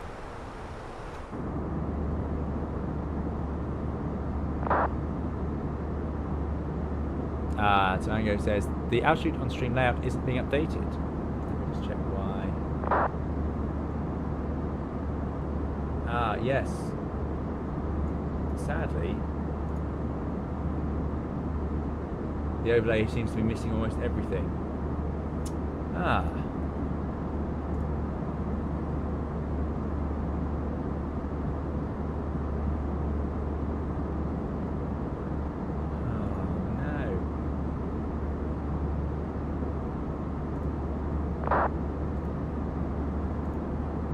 So my overlay system does not seem to connect or play nicely with Flight Simulator 2024. That's frustrating. It seems so promising. It got the aeroplane, and that's it.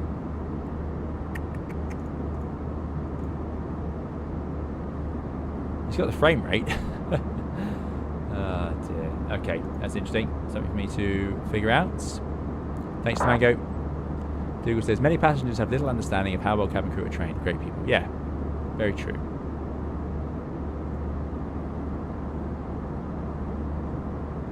Free Scratch says it's happened a few times. This is talking about the sun visor and the ADIA switch up here, saying that it's can interfere with it. Interesting, yeah, I've not seen that. Not heard of it, but there we go. Anything can happen.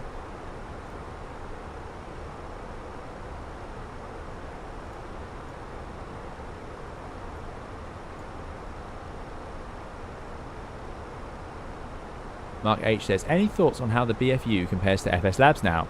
Is there anything Phoenix could still add? Maybe the Techlog, MEL and GPS jamming? Good question. I have not used the FS Labs.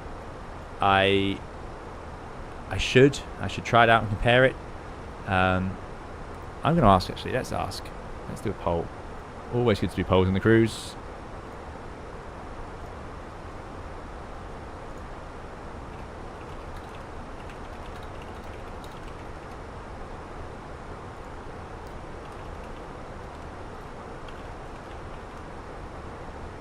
Labs.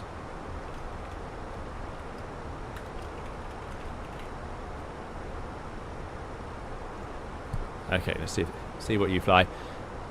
I'm curious. I'm curious what people's favourites are.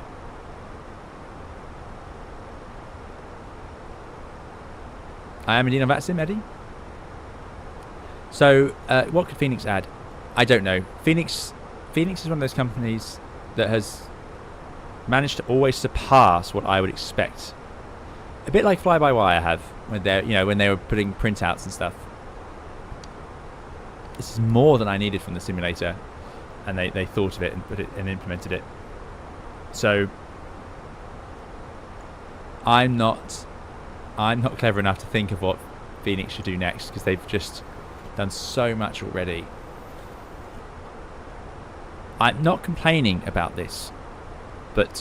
And it's actually a great thing about the Phoenix is how updated it is, because the simulators change all the time.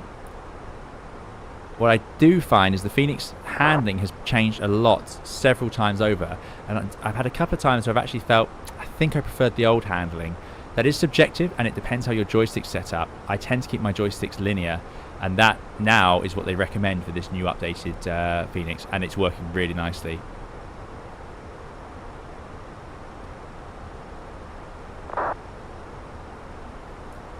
Has everyone lost the sound? Can people hear things? Can people hear me?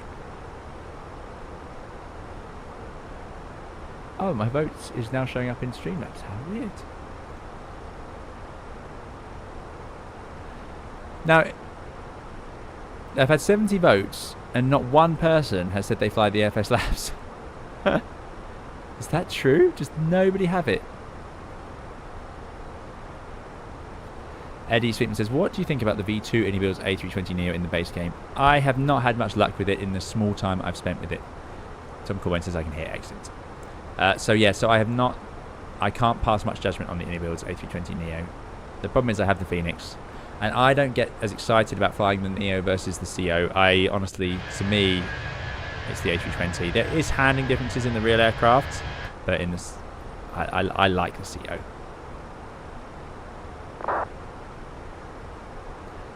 Ed says, Crash Ed says, Captain, how close is the MCDU functionality in the Fenix to real life? It's so close, because this one, they've really done so much. You know, obviously things like the secondary flight plan just work exactly as you'd expect it to. You know, I can put in the threshold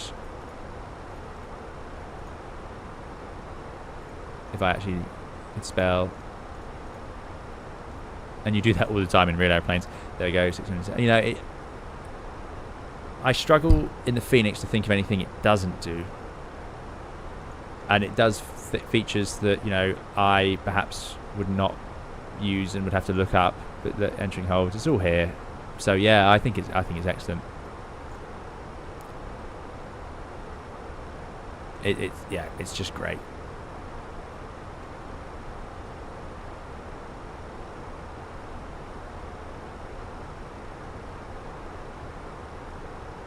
Jesper says, how do you know when to start putting flaps out and lower each increment? Well, the airplane will tell you, but basically you reach your decel point and you start putting the flaps out. But you'll see that as we fly the approach. Also, you could watch one of my approach videos and I talk about that. But yeah, you put the flaps out as a function of your speed. So it's just when do you want to slow down, then you'll need flaps. 4 Prawns has it. There we go.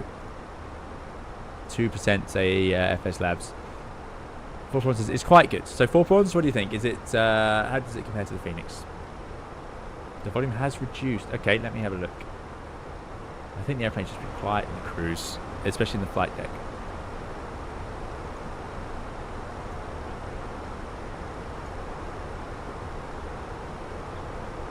Ah, 4 points says, but the poll only accepts my first answer. I see.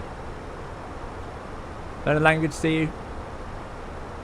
Yeah, sorry, our overlay is not working, and I will need to do some figuring out why. It's a shame. I found the overlay so hard to set up in the first place.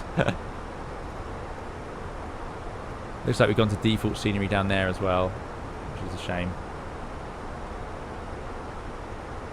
Looks terrible. Unless that's... Well, actually, no, that might be it. There are parts of Europe that... There we go. That looks better.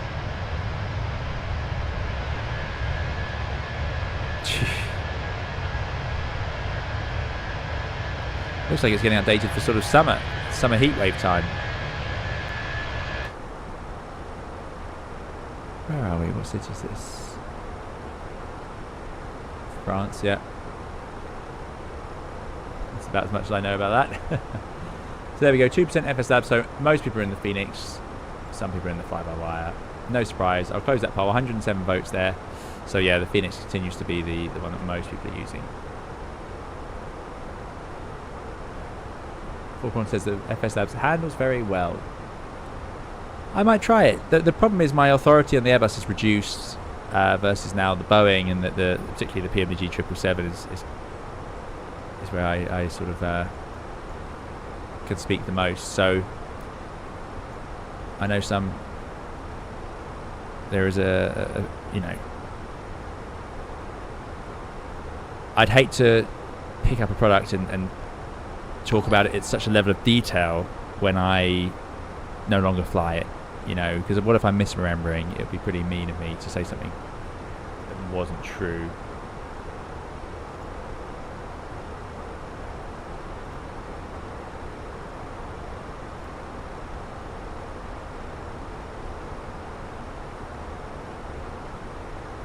Reaction says, I have it, but I don't really like it. There you go. Interesting. I wonder why. George says, sorry, I'm using X-Plane and the Totus A321 is delivering. Yeah. X-Plane 12, we need to get a stream out on that as well. You have to change the EFB mount to airframe to have the sunshade. Aha. Now, let me just check. So, like I say, I was preparing a Fenix video, but I couldn't make it because I couldn't get the sim to run smoothly at the time. But then when I did my last stream, I streamed the fantastic FlightFX Citation X C750. And I got an awful lot of questions saying, why aren't you flying the Fenix? I would like to say, you know, although I don't currently fly the Airbus. I did fly it for a long time, and it is a bit like coming home. And I do remember how it handles and what it sounds like, and so maybe I will try out the FS Labs.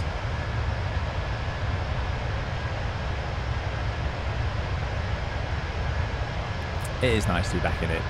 It's just such a great plane, such a capable aeroplane, the Airbus. Right, so the Fenix update included the walk-around features, which we looked at. So the hydraulics, cargo doors, fuel panel, cabin interaction. So, now I don't know if this will work without actually getting out of the seat to stretch our legs, which... I wanted to just go into like walk-around mode to walk around the cabin, but you can't. Now, what works out here? No, I wasn't sure if the lights and things would work. Seems not. No, they just set their automatic settings. Okay, fair enough. Let's close that door.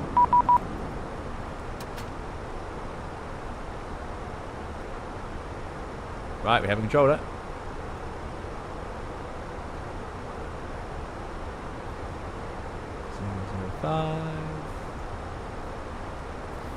Right, and we are JMC 247. Control, good evening, JMC 247, flight level 370.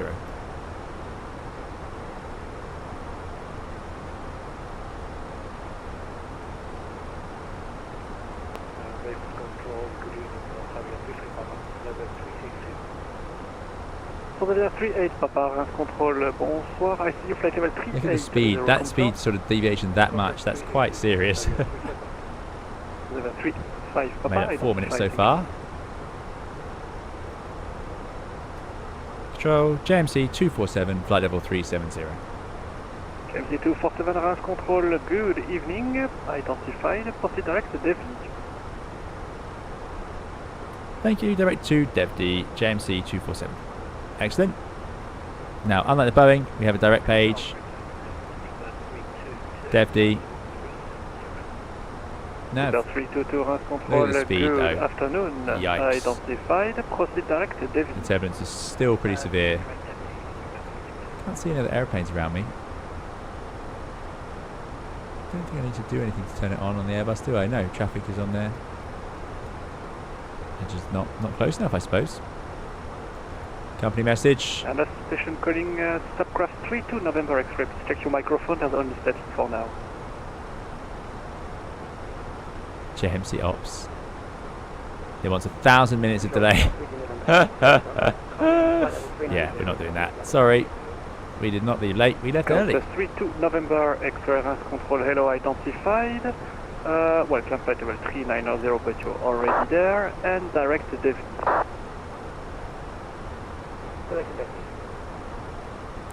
So, what we're going to do to get the sunshade up is change the mount. So, if we go into here, we can go Phoenix, Sim settings, customize aircraft. Let's see if I can find it. I don't use DSX. Don't care about the radar callouts. That's fine. Controls, auto jetway. That's what messed us up there.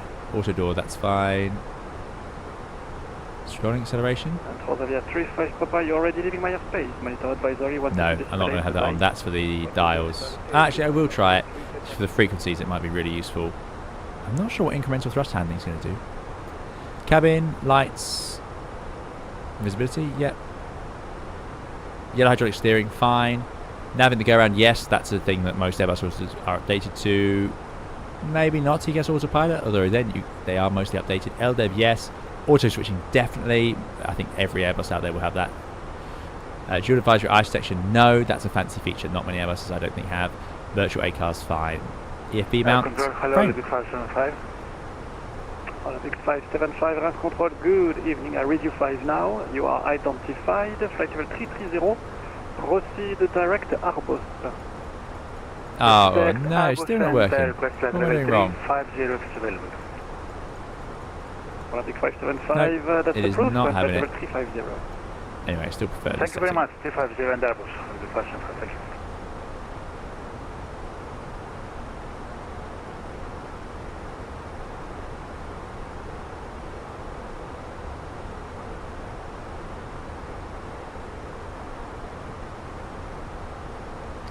Yeah, Oh well.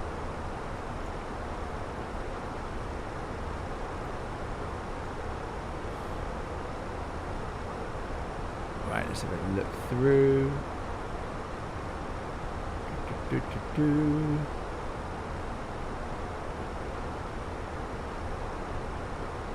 Matthew Presley says the Phoenix is currently the more accurate Airbus simulation. That's quite a statement. Yeah, I can't comment as I have not flown the FS Labs, but the Phoenix is so good.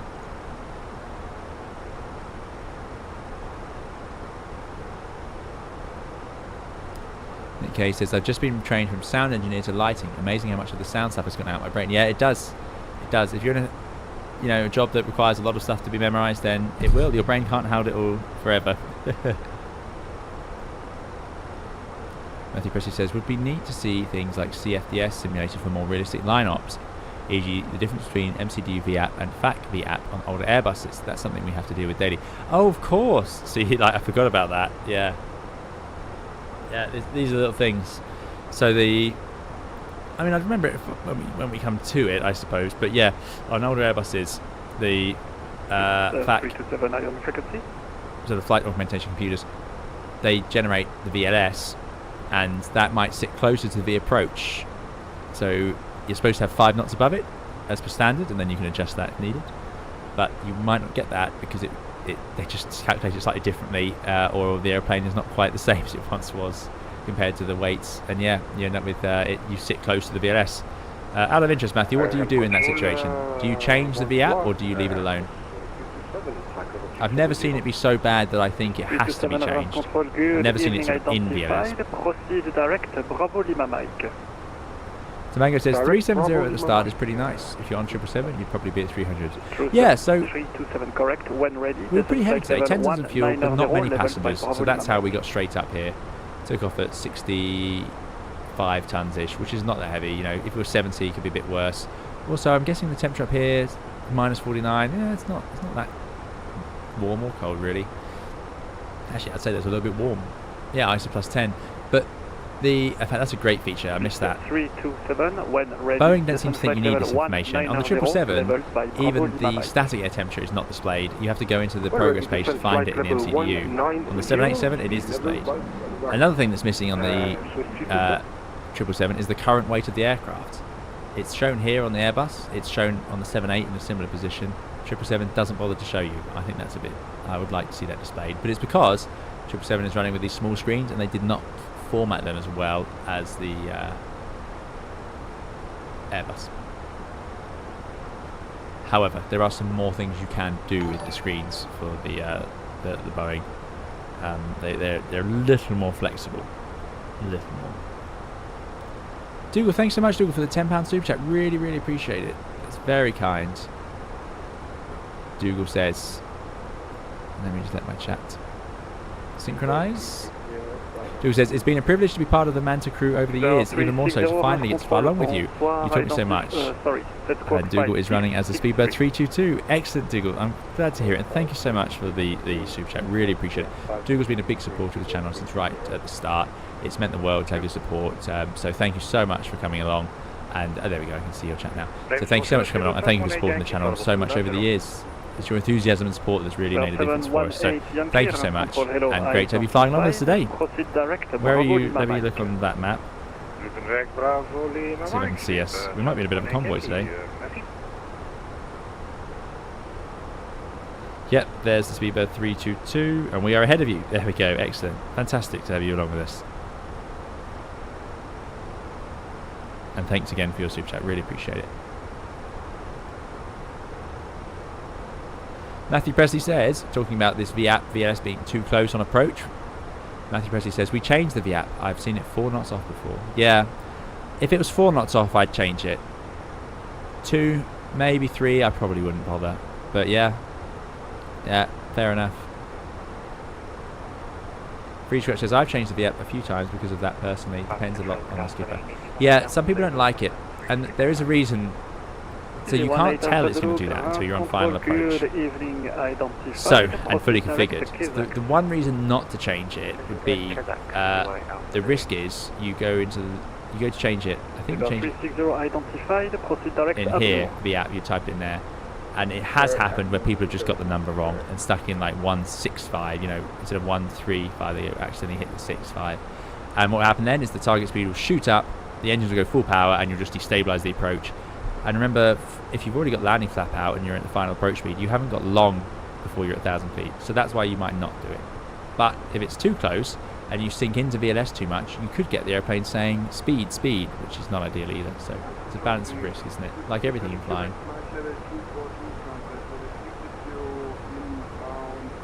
Corbin is first time flying along as well. Thanks for joining us. About 10 minutes behind you. Excellent. And thank you again, Dougal, for your super chat. Really, really appreciate it. 27 Quebec ground control. Good evening. Set squawk 5774. Mark says, can anyone advise when using Phoenix why burn rate doesn't align with sim brief flight plan when tracking points along the route? I know that Phoenix is, you know, and a lot of flight sim models have trouble with this in Flight Simulator 2020 and 2024. I thought they'd improved it recently. Is that improved in the big update? I didn't write it on my list, so that would be a hard one to show in a video. Or something that gets mentioned. The takeoff handling was excellent, and the ground handling is the best it's ever been. And I would say now, the Phoenix on the ground in 2024 handles as well as the TOLIS in X-Plane. It's finally there. Finally there, but it is there. That was great. That takeoff felt so natural. I love it. Really, really good. Particularly talking about the rudder control here. Sean, you're good to see you. Sean says, tropical storm air in form today. Oh dear, yeah, I suppose it's that season.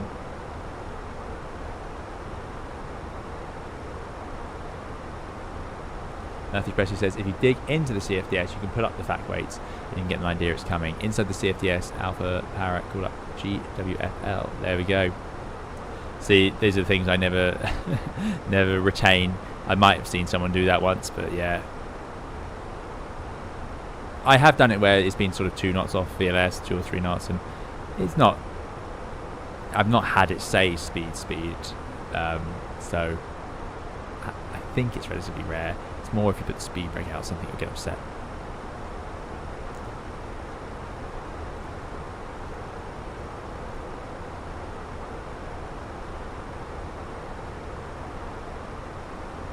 Bit of a glitch there in my stream. Hopefully it keeps working for you. Tamango says, did you see the new A321 XLR damaged by a bird strike? I did not. That's a bit of a shame. Brand new, is it? Has it flown with a customer yet? The upside down hunting cat says, what's your favourite route to fly? Does it depend on aircraft type? It does indeed. On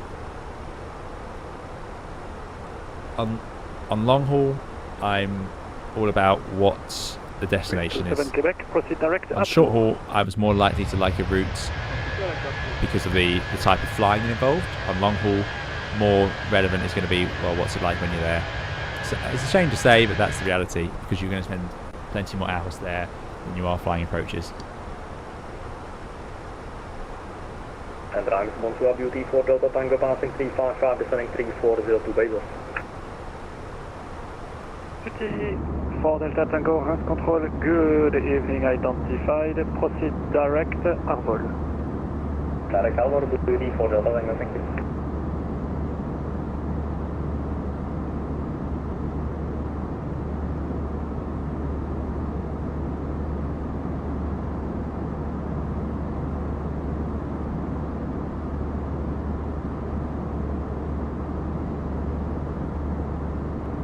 For Delta Tango, when ready, distance flight level 270.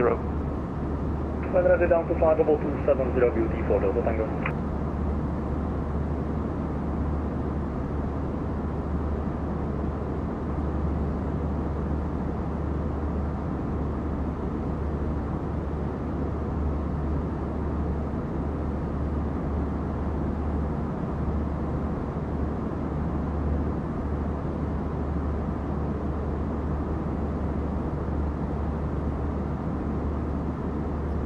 George says, isn't the cruise pitch not a little too much, about 2.6, or is that typical for A320? Now you say it. Yeah, I would expect it to be sat on the 2.5.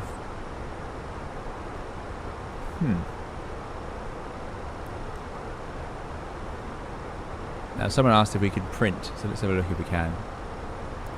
That's a question really for the current Airbus flyers, because I don't fully remember. Now you said it, it looks a little high. I would think 2.5. Can Matthew Presley confirm otherwise? Does our trim anything exceptional? 31 points. No, not really. Doesn't look like I can print anything either. Still by the request. See if we can print that. I'll take the METAR and the TAF. So I says printing question was me. Let's find out. 4Prawn says, when referring to long haul here, that you get to visit some great places. That's a great thing. It is indeed. It's the amazing thing about long haul. You just see other parts of the world. And, you know, one of my favourite places to go, which also has one of the most fun approaches I know of in long haul aircraft, would be Tokyo. Hence I did that video on the approaches into there. Absolutely amazing. Matthew Presley says, couldn't tell you, don't pay much attention to it myself. 370 is quite high for a bus. Yeah, it's perhaps that's the issue. If I could ever remember the right page for it, progress. Option 36, we are at 37, Mac 39. Yeah, I don't know, this seems to be about where I'd expect to be at this weight.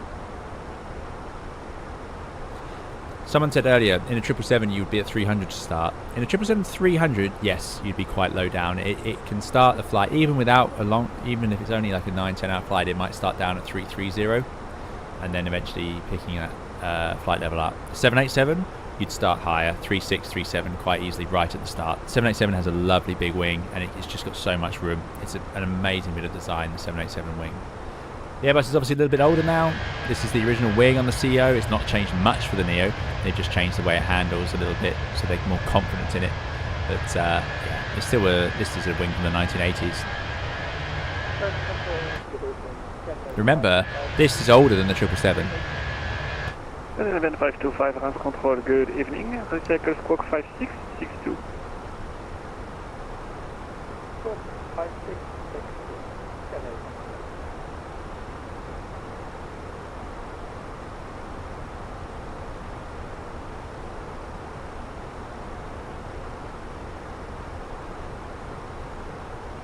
Leonard Langham, good to see you.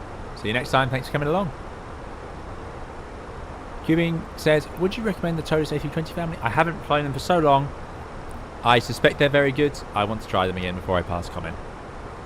Baku says, does the Boeing have a distance to waypoint feature like the Airbus in the progress page? Never managed to find it on the PMDG or 787. No, it does not.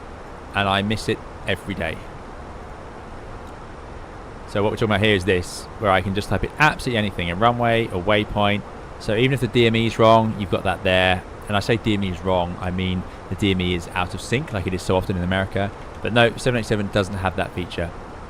What it does have on the 787, eventually there's a progress page, and at the bottom of the progress page, it will actually give you to the end of descent. So once you start on the final descent segment, it will tell you your distance to the threshold. But that is not always like that. It depends on the coding of the approach, and it's not useful, you know, from top of descent. So it's a shame. So you're a little less situational awareness. Anyway, no printing options here, I'm afraid. But there we go. 290 at 6. Cav OK, 30 degrees, 1012. I'm actually going to set 1012 on here now. Ready for the descent. And the forecast is for variable 5 Cav OK. So westerlies it is. I love that we don't have to update the heading bug. That's fantastic. There's traffic 1,000 feet below us. Can we overtake them? I also forget how slow these airplanes are. Decimal 78 is a fair bit slower than the yeah. 247, you're leaving my airspace. Monitor typical. advisory 122 decimate. Goodbye. 1228 JMC 247. Thank you. Goodbye. Bye. 1228. Excellent. Yeah, it's a bit of a shame how slow we are, but there we go. That's life on this airplane. That's what it does. That's what short-haul aircraft do. Free Scratch says the Neo struggles. I always feel it's a bit ambitious with its optimum calcs. Yeah, so the Neo approach speeds are lower, the cruise altitudes are higher, but because the wing hasn't changed, all it means is these are closer together. It just seems Airbus think they've improved the handling enough to make those things okay. Same for the approach speeds. You know, it's not got bigger flaps. In fact, it has bigger engines which are slower to react. So I'm not I prefer the approach style. On a windy day, give me a 320 CEO any day. That's my favourite for a windy day. Printer is an Optimango indeed. Nick K says, to make a wing that works at approach speed and Mach 0.9 is amazing. It is, and it's particularly amazing on the 7.8 because it has single slotted flaps. You know, it's like a Cirrus or something, and they've made it work at 0.9 or close to. It can do 8.6, 8.7. 350 is the same though, by the way, single slotted, and yeah, those modern wings, they're just amazing, so efficient, so fast. Igloo Foo, good to see you. Igloo Foo says, I got to visit the 777 production line about a month after the first flight. While the line was in operation. It was so cool seeing how they make the wings. Yeah, it's amazing. That's so cool. I'd love to go. I haven't been to Seattle. I need to go to Seattle and see the production lines. Matthew Presley says, might be able to put up the unreliable airspeed charts to get an idea. What's the way? That's a really good idea. Thank you, Matthew. So we are at 62.7 tons at 37,000 feet. You might want that in pounds, or I think the QRH includes both. But if you'd like it in freedom units, it's £138,000.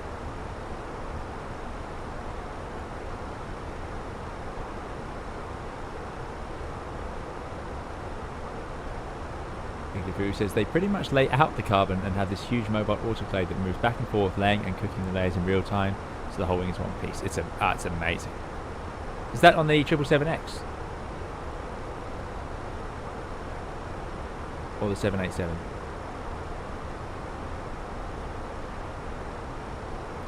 Upside Down says, is there a difference between weather system radar 1 and 2? Oh yes, of course, we have a weather radar now. Now I know I'll put the radar on this side. We're about to go over the Alps, but let's just have a look. Weather plus turbulence plus H. Hazard. Not seen that before. I don't get weather and turbulence. So this is now working, isn't it? Sadly, there's no weather to show. But people are very excited about it, I saw online. But luckily, all is quiet out there today. I liked the Neo radar. I liked that a lot.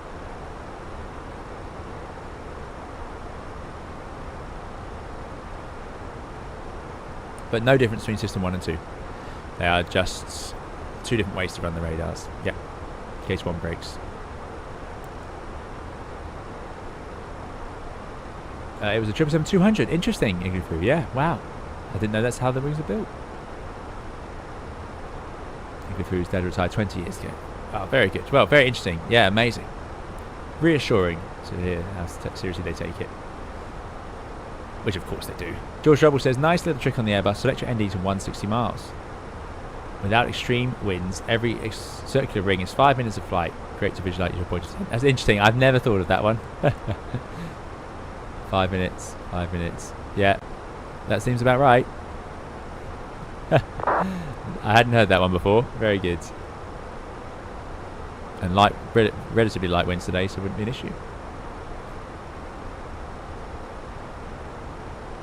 Mango says, since you fly 78 and 777, that means you'll probably fly 777X2. It's 777 with 78 cockpit if it ever comes out. Yeah, we'll see. We'll see. Downside of the 777X would of course be its bleed air, like the triple, that dry sort of cabin air. The 777-300 is not too bad though. I think I talked about this last stream, where because it's heavy and sits lower down, the cabin altitude doesn't go much above the 7.8's cabin altitude, because the 7.8 goes straight up to a high altitude. It is, however, more dry. Igloo Foo says, my dad was an engineer on the 757, B2, and engineering manager on 777 and 737 NG. That's amazing. 757 and the B2, goodness me, amazing knowledge must have involved in that. Fantastic. What insight you must have had into those over the years.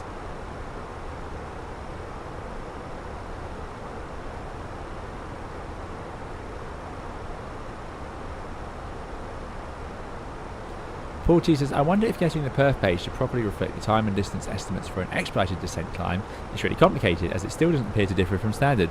Yeah, so that is interesting. So perf, next phase, you're right. In fact, oh, that's 2370. Huh. Yeah, I'm not sure. I'm not sure what it's talking about here.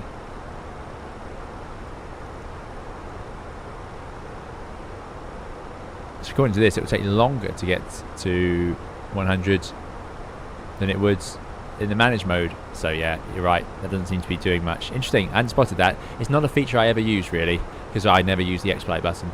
Not many people ever did, and some airlines blank it out. They just deleted it so you couldn't use it. Matthew Brady says our charts only say 3 degrees above 250. Thank you, Matthew. So there we go. So 3 degrees. So that's spot on, isn't it? That is what we're doing. Maybe because we're a little fast for unreliable airspeed situation. Maybe you would expect to have that nose a little lower. But there we go. Here's the Alps. Can we get the radar to do a ground scan? That would be interesting. That's beyond my knowledge. Again, a feature we don't really use. Put it in map. I doubt it. Oh, geez, I just missed the top of his head. There we go. Igloo says, yeah, I was able to go to the 777 and 737 NG rollouts. It was really cool. It was also the first flight of the 777. Got to meet a lot of cool people involved. Yeah, that's awesome. There's a great documentary on YouTube called The 21st Century Jet that talks about the production of the 777. Your dad might be in it.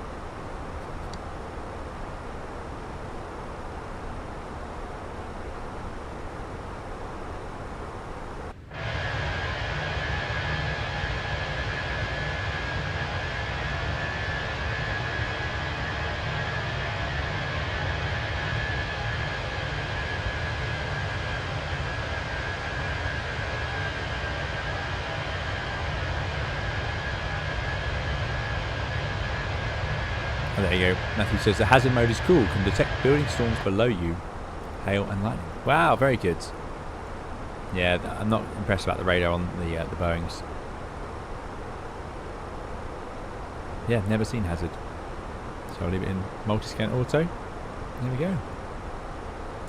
So Mango says, have you ever requested a higher cruise altitude on the A320? Or were the flights always too short before you go? No, you would step up on the 320. Not as regular. You know, if you're only doing an hour flight, you're not going to bother. And also, it doesn't make as much difference, the efficiency. But if you get the wrong flight level on a heavy jet, and you get stuck at 330, you can lose hundreds of kilos or even tons of fuel by being at the wrong level. On the 320, you might do it if you were doing a flight, Naples probably not, but if you're going further, like Corfu and onwards from the UK, that's where you might see that situation arise where you need to step up. Otherwise you start getting inefficient. I love this livery so much. I can't express how much I like it. I had a great model of this when I flew in it as a kid. So, ground looks absolutely amazing. There's no denying that. I'm impressed with that. I think it does look a little better than 2020. Clouds? Yeah, I don't know. Out of interest. Let's set real time. Because the lighting engine is what's so advanced here.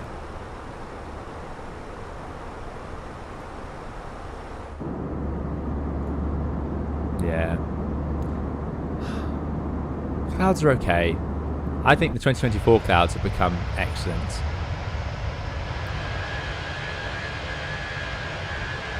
Contrast still not quite there, is it? Now that looks great. Screenshot that. That is stunning. They've got the lighting right here. I can tell you that. Yeah. And this is where the Fenix is so good. Look at the different textures on the wing and the way it reflects the light. Now we won't do a night approach again, although I've done plenty of night approach into Naples. It's an exciting place to do that. The lighting and shadows are a step up. They're just so smooth now. Love it. Like these crisp... No, they're not crisp, sorry. They're soft, which is what you'd expect. Ah, and this is the other pilot's shadow. Look at that. It's very good, yeah. Let's just rewind time a little bit then, so hopefully we'll have like a dusk approach. Let's try that. Awesome.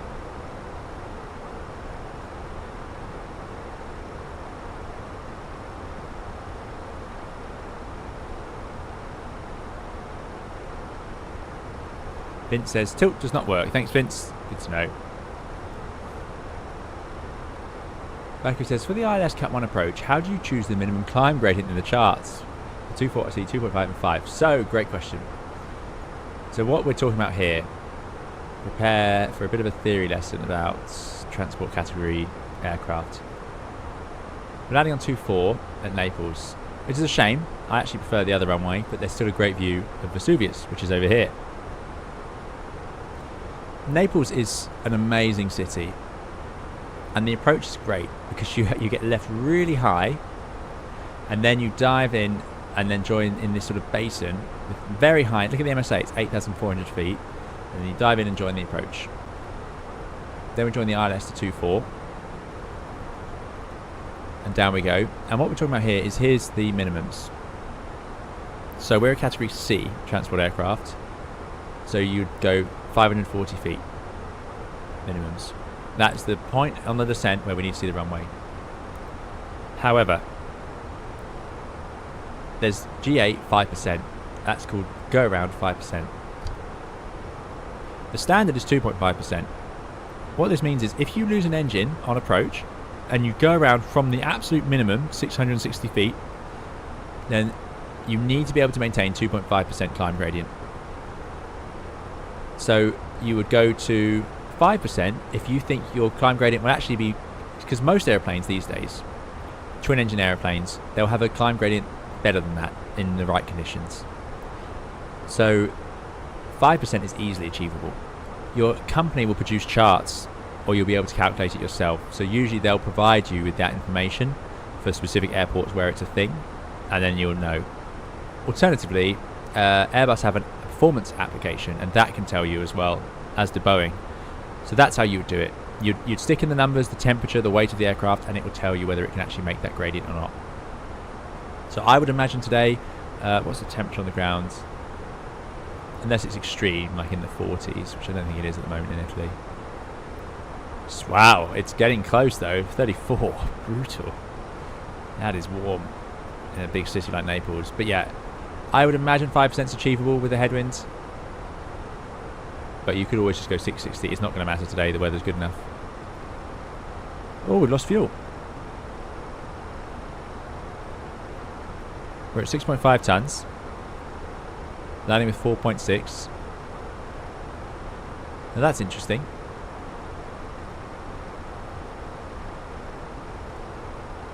.6 is loads. I didn't put the alternate fuel in, perhaps. Alternate 1, final 1, minimum 2. Estimated fuel on board 4.6. We have loads extra fuel. In fact, it's too much. So I don't know why it's saying that. That's an interesting one. Anyway. So that's how you choose it. Sadly, we don't have that calculator unless Phoenix have it in their landing calculator. Hi, landing weight. What is our landing weight? Does the Airbus tell us? Boeing certainly does not tell us. But I think the Airbus does. Flight plan random is perf.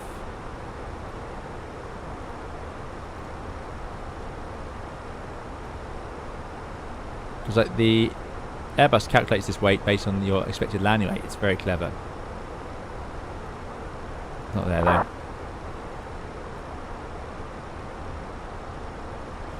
Gross weight 62.2 tons. Landing with 4 and a bit tons of fuel. Currently got 6, so 2 tons down, so 60 tons. Landing at 60 tons. Low water brake. Idle no reverse. Manual landing. Flaps full. Auto throttle on. Yeah, it doesn't give us the gradient. The go around gradient. But there we go. Now, that's actually a good margin. So it's 2,100 meters, but 15%, so 1.15 landing distance required. That's normal. So it's 2,400 meters. The landing distance available is 2,600. So it's under 200 meter margin. So I would actually probably go for medium in this case. And there's another reason for that, which is that in Naples, although the weather's very good today, but it can very easily go to wet, and they can have big storms down there. If we go to charts, we can also show you the ground chart. There's another great feature of Naples on this runway. So you have your inset threshold, and then you land, and this is downhill and then uphill. It's like a ski slope. It's amazing. So medium, and then hopefully we'll come off at Bravo Charlie. Could set up now. No, that one. But yeah, either way, what you don't want to do is have trouble going downhill. If you're landing the other way, 06, then yeah, it's very much downhill, this part. Let's set up our arrival as well, indeed. So Erica, 1 Alpha, all the way around here, ends at Bento. And then we're going to go onto the ILS from Bento. So let's connect it up. I thought Bento. When I saw it, I thought, I think it's Bento. Bento, Erica 1 Alpha, ILS 24 Zulu.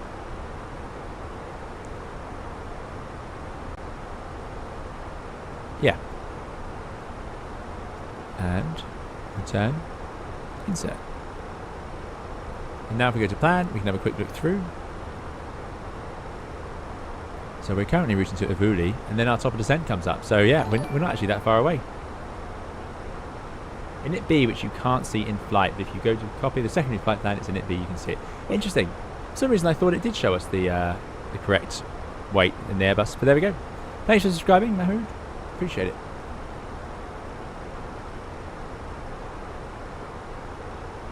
Birdman says, do you often use a 30 nautical mile per 1,000 foot rule of thumb on descent?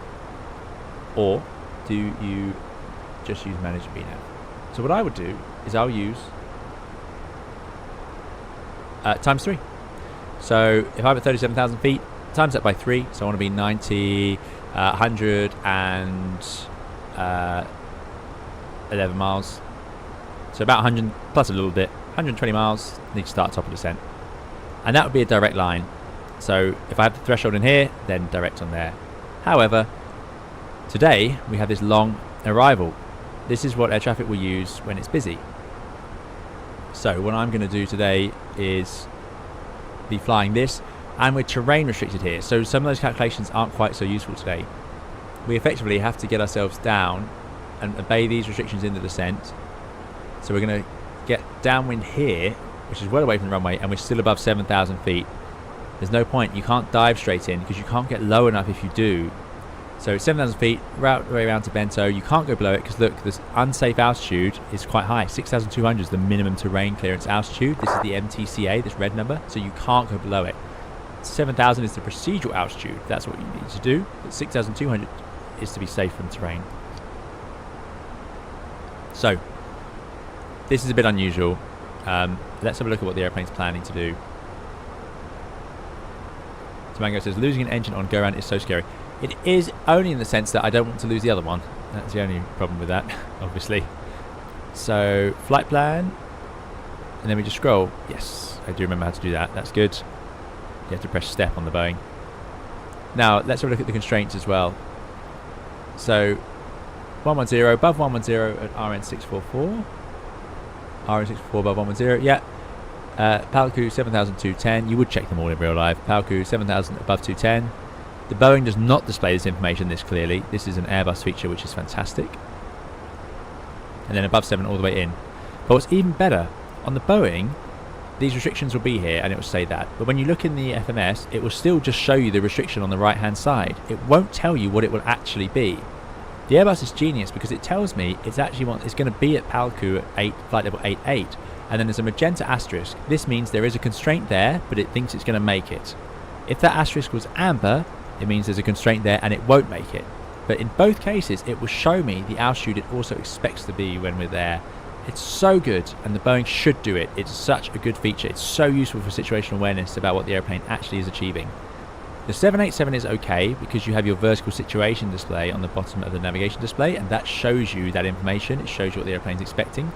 Whereas on the 777, you've just got no information about it. I really wish they would add it in. But Boeing don't seem to change their airplanes much. Once it's made and designed, that seems to be it, even with the software. I might do most of the full arrival Dougal. Yeah, I think I might. Because I think we're going to have a great view today. And that's why I'm going to make sure the sun is still somewhat up. So we'll be flying this arrival round to Bento, 7,000 feet, and then into the ILS, and down we go to touchdown. Let's have a look at the ILS. We'll do the Zulu as our plan A. 195. So DME is 1.6 on the November Papa Charlie. It does not have its own DME, interestingly. So I'll be doing progress page to the threshold, but I will also stick in a DME on the November Alpha Papa. I need to remember to do that. So tune the ILS, and then I stick November Alpha Papa in here. Which is, where is that? That November Alpha Papa is the Napoli Capodicino. There we go. And it says here, NAP DME is not paired with the Indian November Papa Lima localizer. But yeah, there we go. Go around is quite something.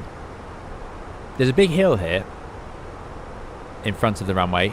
If you were to land, if you're landing on 06, which is my favourite approach, you actually come in from the south up here, and then you turn right and land because there's a hill here. As a result, if you go around, you have to make a left turn immediately.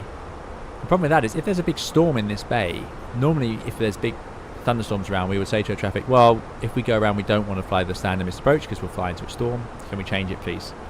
And they'd say, yeah, sure. Everyone's doing that. In this case, you can't, because you can't fly straight ahead. You must not hit that ground, obviously. So you're a little bit stuck, and you do have to fly here. So you might need to make a sharper turn, but you can't turn even further left because you're at Vesuvius, and you can't turn right because there's terrain.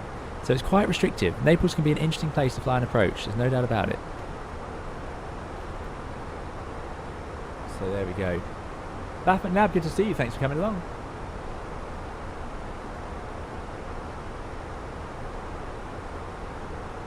Birdman says, I hear what you're saying. Descending over track miles rather than if given direct. Exactly.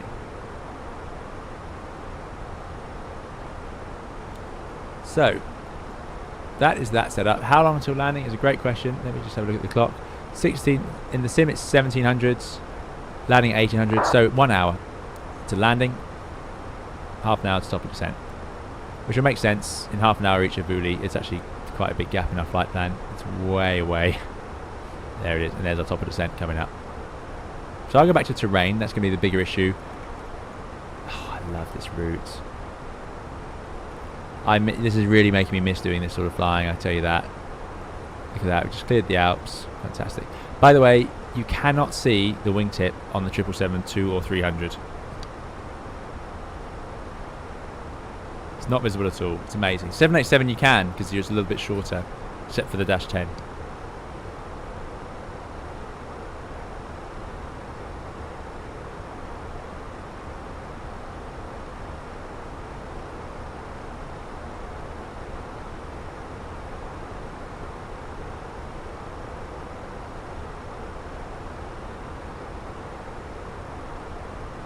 Vince M, I do apologise, you're absolutely right. It's not Capodicino, it's Capodicino. CH in Italian is pronounced with the K sound. Tomango says, just go into the store, Naples. Yeah, exactly. Thank you for all those likes, really appreciate it. If you're watching and enjoying, do please leave a like. Thank you so much. Dougal says, for all you guys flying, please sequence well. We'd rather have no go-arounds. Yes, it is. Now, the weather's fine today, so if we do have to go around, that would not be a concern. But I'm just looking. Who have we got going to Naples? In front of us, we have EJU. Not sure what that airline is, actually. The Speedbird is well sequenced behind us. Dougal is currently doing 480 knots. We are doing 452. Wow.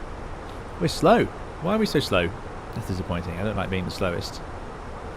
EJU. So I think there's 3 of us. Although someone got ahead of us, didn't they? Jetstar, I think, is ahead of us. Going down to Naples, certainly. Jetstar's a long way ahead, so it should have no issue. There's an easy already landing. So the closest is EJU. We're pretty close, actually. Oh, look at that map. Another thing I really miss from the Airbus, and you don't know how much you miss it until it's gone, is the map here showing water. Now, to be fair, on long haul it would show water a lot of the time, but this is so good for situational awareness, just to see where you are in relation to the country. But yeah, to be fair, over the ocean it's just going to be water the whole way, isn't it? Dougal says, I'm on the stops to play catch up. Slow down when I get closer. Excellent, Dougal. Drang says, any more 350 videos coming? So, interesting. I've not been asked that before. I might stream the 350 if I know it's not going to have any reliability issues.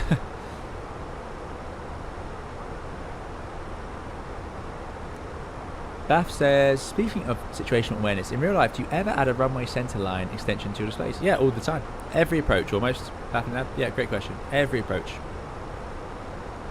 So we do it with the direct to page here, the radial in, whereas on the Boeing it's a little easier actually. It's one of those things that is easier on the Boeing to do. You just go onto the departure arrival page and it's just an option and it does a good calculation and you just hit it, yeah. EJU is one of the EasyJet divisions. Thanks, RMB. I should know that, but I don't, sadly.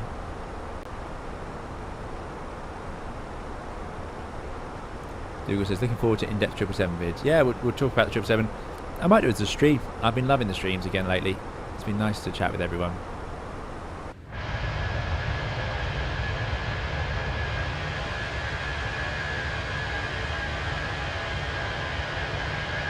I can't tell you how much it's making me miss doing this.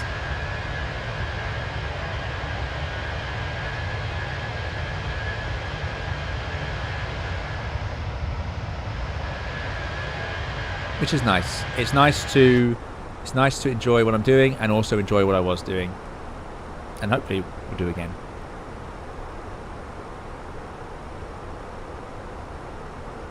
Lauren says, do they teach that? Flight Data Sim says they never extend the centre line and his operator considers the whole act a faff and just executes direct to centre fix.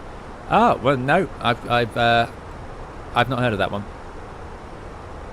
I mean, it's so easy on the Boeing. It might be different on the 737, but on the 777 and 787, all you have to do, again, that's why it'd be so good to stream the triple, so I can talk about it so much with you all. You press departure arrival, and then it's just an option, intercept, and you hit that, and it's done, and it draws it out, lovely, and you can change the waypoint just as easily on the legs page. So yeah, it's very good. Alex says, hi, just tuned in. How did you manage to overcome the performance issues with the new sim? So, what I did was reduce the settings. We've gone from ultra to high end, which is ridiculous for my computer, and I'm not saying that to show off. I invest in this computer. It costs a lot of money. It's my money that goes into it because I want the channel to be up to date and to be able to deliver. I mean, look at that scenery. Now that does look great. I'll let 2024 off here because that's fantastic. I want the computer to be up to scratch and to run well some of the streams, and we were starting to run into problems before. I would not consider. I can't believe my computer can't run it at ultra. I've got an R9. I've got the best processor on the market as far as I'm aware, the R9 9950X3D, which had just been released. I've got an RTX 5080, and this is where NVIDIA they went a bit light on the VRAM, and that was the problem. The VRAM was what was running out. First time I've seen it be an issue, but there we go. So I have lowered it slightly. What I need to do is figure out which settings can I adjust back to ultra, because there must be settings that don't affect the VRAM and I can set to ultra. But here we are for now. Not to whinge too much. However, it does now run very well, and with this graphics card I can have frame generation, so I have that, which is amazing. I'm sold on that. Lauren says it's identical to 737. There you go. We must fly I want to fly the PMDG 737 again and compare it. But yeah, I'm surprised they don't do it. It's so easy. Luke Waller says it's shameful how bad performance continues to be in 24. 24, yes, I do really agree, and I wanted to stream this in 2020, but I thought, well, we've got to bite the bullet at some point and actually fly the Phoenix in 2024, as this is where they added so many new features. So that's what we're doing. So far, so good, except for the fact we didn't have a terminal. So I'm going to try and clear the scenery cache and hopefully load in Gatwick at some point. Now this does happen in real life. You end up sitting just below these wispy layers. So this is quite realistic. Again, I don't think they look that great. It looks like a texture that just has a line around the edge, I suppose. I'm not too sold on these clouds in 2024 at the moment. But the shadows and lighting, yes. Jasper would like a Beluga stream. Yeah, we should fly the Beluga that comes in 2024, shouldn't we? Well, once we know 2024 works, we will. The problem is I can't even load in the 787 in 2024, and I paid good money for that. I bought the super duper premium deluxe version, and it doesn't work, so that's a shame. Copper says, do you think the A320neo included in base 2020 is good, or is it better to buy the Phoenix one as soon as possible? I would say neither of those things. If you're not sure, get the fly-by-wire A32NX and try that. Don't bother with the base 320neo. Fly-by-wire A32NX. Romina says, this is why I purchased an AMD 7900 XTX with 24GB of VRAM. Yep, indeed. VRAM use is meant to be much better in Sim Update 3, says Mark H. Excellent. So Igloo Foo says, texture, resolution and clouds are the 3 biggest VRAM killers. And that's a shame, because... But my resolution's low, I'm only running at 1440p. I should be able to run this at 4K, I would have thought, with the 5080, for goodness sake. But there we go. That is the life of flight simming, really, isn't it? Flight sims always tend to be at the very upper end of the market. I remember when Flight Simulator X launched, there was basically no consumer computer that could run it properly.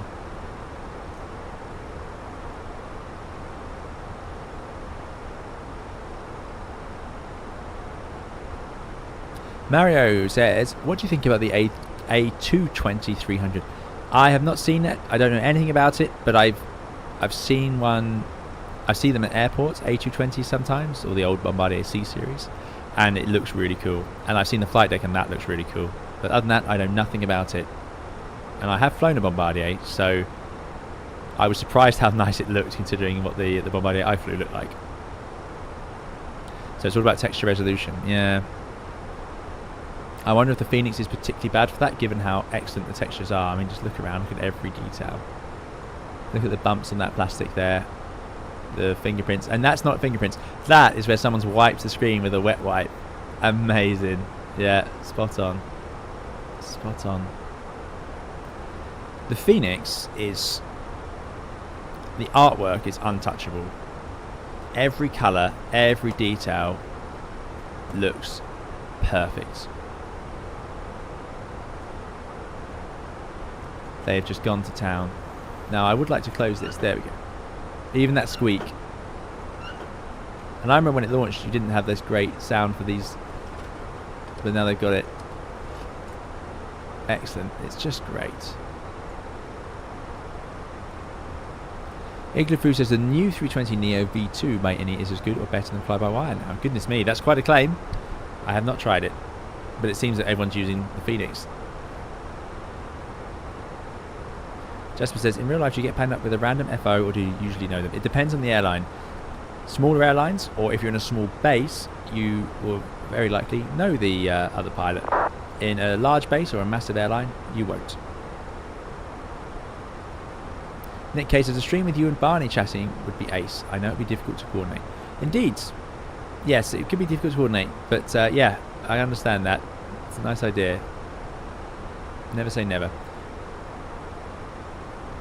Morgan says, what graphics card would you pair with a Ryzen 7 7800X3D for Microsoft Flight Simulator 2024? That's a question I can't answer, because I got a 5080 and it turns out I needed a 5090, and I was not willing to pay for the 5090. I could not go there. It's double the price for I suppose just the option to go to ultra over high end. Maybe what I need to do is set high end, set ultra, and then just reduce those 3 things: the clouds and texture resolution. Still, it still looks great. Can't say I noticed a difference. Vince says, I run the sim at 4K with the 5090, so no VRAM issues at all. But even the AMD Ryzen 7 9800 X3D, which is a very good CPU for flight sim, and I'm still limited by main thread. Yeah, so I was limited at ultra by my GPU. I know that for a fact, which is a good thing, because I've got this processor specifically. I went all in on the processor this time. Those of you who remember my old computer will know I went with an i7, and it was a bit of an error. If you're flight simming, that would be great, or nowadays you'd go for the 9700 X3D, but it was not enough for streaming as well. Out of interest, I'm just going to have a look at my usage of it. Yeah, it's barely breaking a sweat. CPU temperature 65 degrees. Also, RAM is not as bad as I thought. Even with all the streaming, my RAM's only at 23 gigabytes, 24 gigabytes. That might significantly go up when we get to Naples, though. But my GPU memory is just all gone. It's using loads. Using 11 out of 16 just to sit in the cruise. There we go. This is not interesting. I will stop talking about my computer. It's interesting to me, nobody else. Right, so we have... What else have we got? Igloo Food says Phoenix is way better. I was saying if you're looking for free. Yeah, it's interesting that the Indian builds is as good as the Neo, the 321X, though. I did not know that.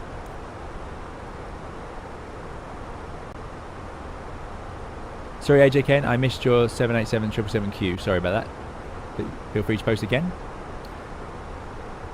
Morgan Butler, I have the R9 9950 X3D.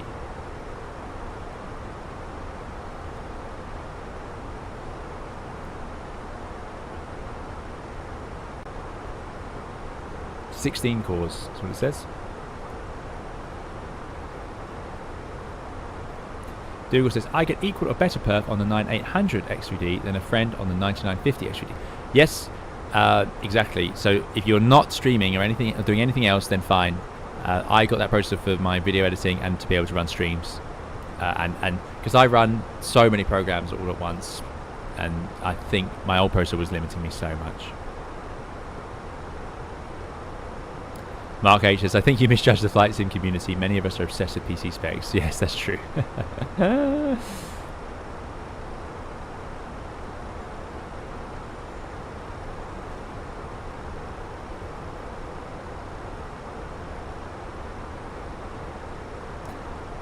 we go. Dirty says, I have 7900 XTX with the 9800 X3D, can run 2020 in Ultra 2K and never have less than 80 FPS. The higher VRAM makes the 7900 XTX better than the 5080.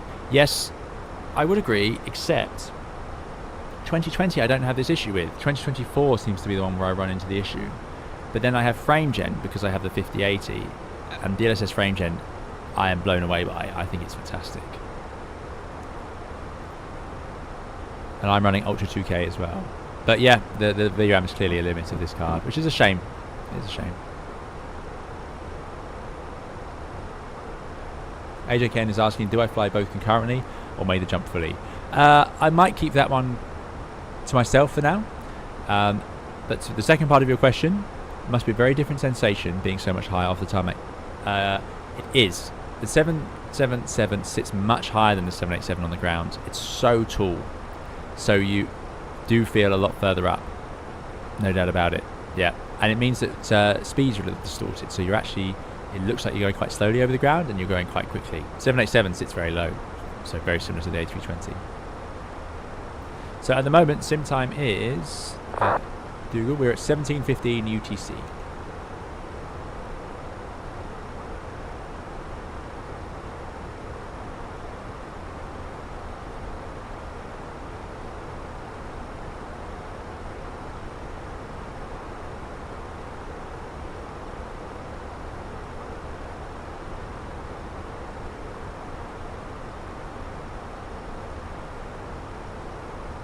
Nick K says, can you stream from one PC and have flight sim on the other? Excuse my ignorance. I believe you can. I've never worked that one out, so no need to excuse your ignorance because I am just as ignorant on the topic despite me streaming. I don't have the technological know-how to do that, and because I managed to do it so well on my last computer up until flight sim sort of outpaced my computer's abilities, I thought I'd do the same again. Keep it simple. So apparently there are VRAM improvements in Sim Update 3. That's exciting. I'm looking forward to that. That will help me out particularly.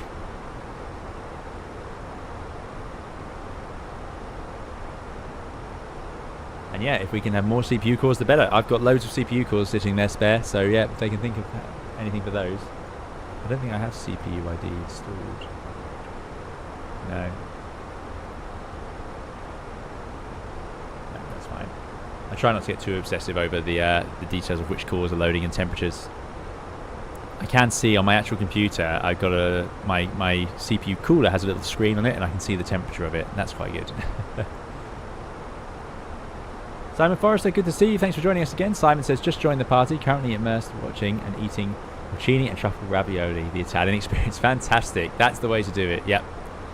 I am going to enjoy some lovely Italian food after this as well, funnily enough. Food, we're on to food. It had to happen. It had to happen. I didn't have a Mr. Kipling pie in this stream, sadly. Or beanies well.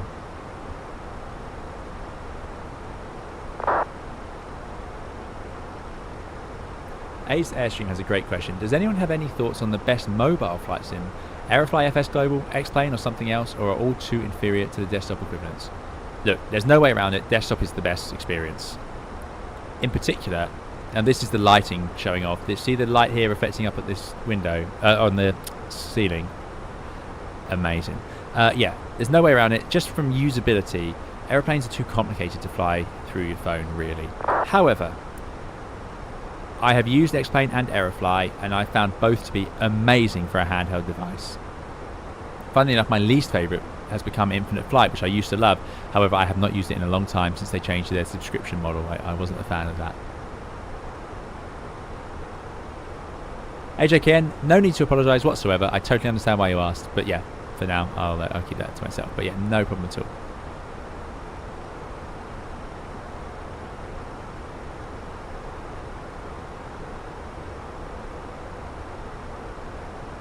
Tamango says, shouldn't full motion be the best? Yes, well, yes. Full motion's great, yeah.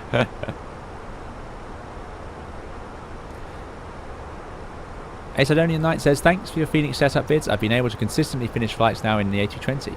Just got to work on the landings. Been flying over Japan mostly. Is there any routes that you recommend? I can't, over Japan, I can't recommend anything in particular. I don't know the sort of domestic side enough. So that's great to hear. I'm glad the videos helped you. Enjoy it. Anywhere in the world, go and fly around the world. I'm a little too restrictive. I should stream a little more variably than I do.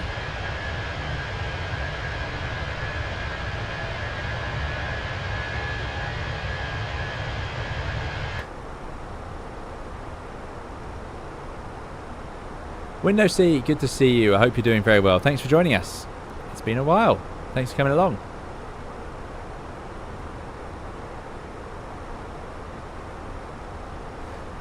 So, we're getting there. Yeah, these clouds again, not entirely convinced. Shame. Right, top present's coming up.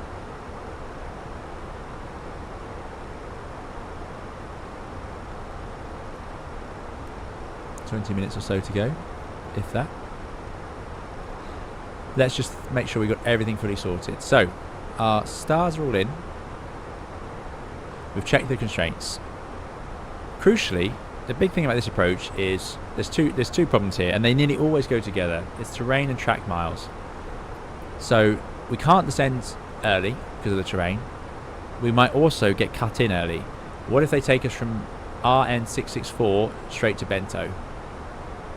That's 110, and then we've got to get down to 7,000. That's a fair chunk to take off, and we can't just dive down because there's terrain beneath us. So we need to manage that rate of descent to a sensible rate so we don't get a GPWS caution or do anything silly.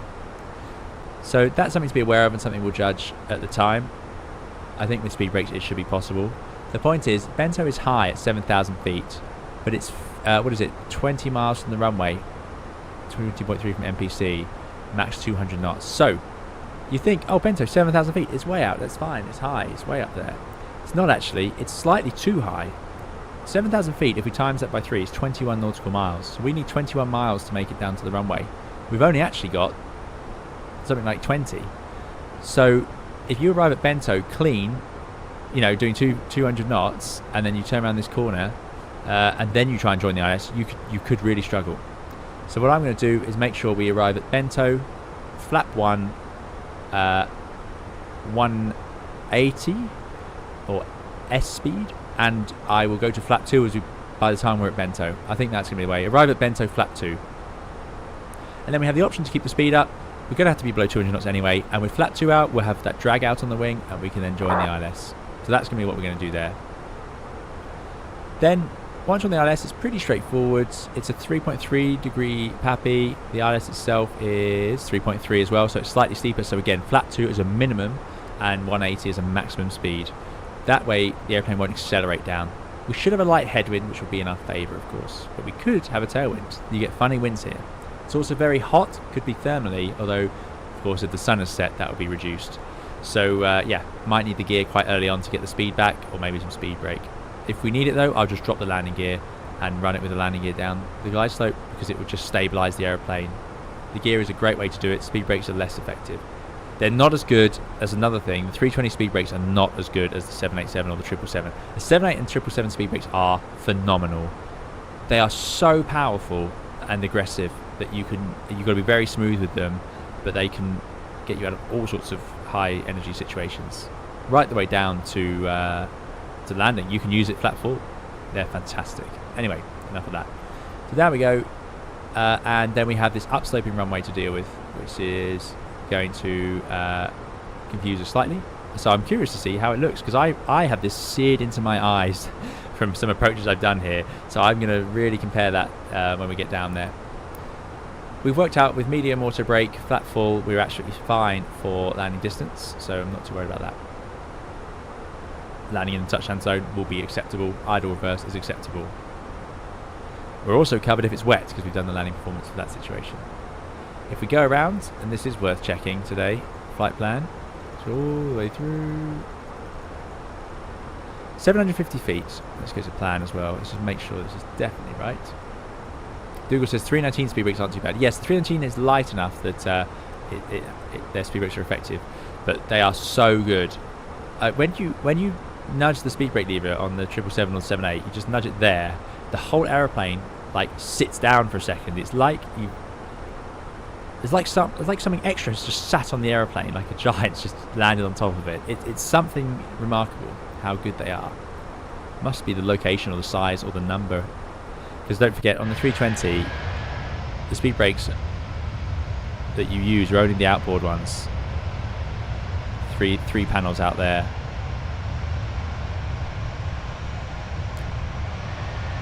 And they don't fully deploy either until you take out the autopilot. There we go. Right, 700 feet. Good. Left turn, max 185 to RN 706. There it is. Max 185, 195 to 711. Then a lever. 200 knots for those. And then Isika comes to 5,000. So that's around that hill and then back out to sea. So we're safe once we get around the hill. And we'll just do that in nav mode. And I believe this aircraft, if we've set it up right, as per my desires. Oh, that was close. Do not click panel states in the cruise ever. Right.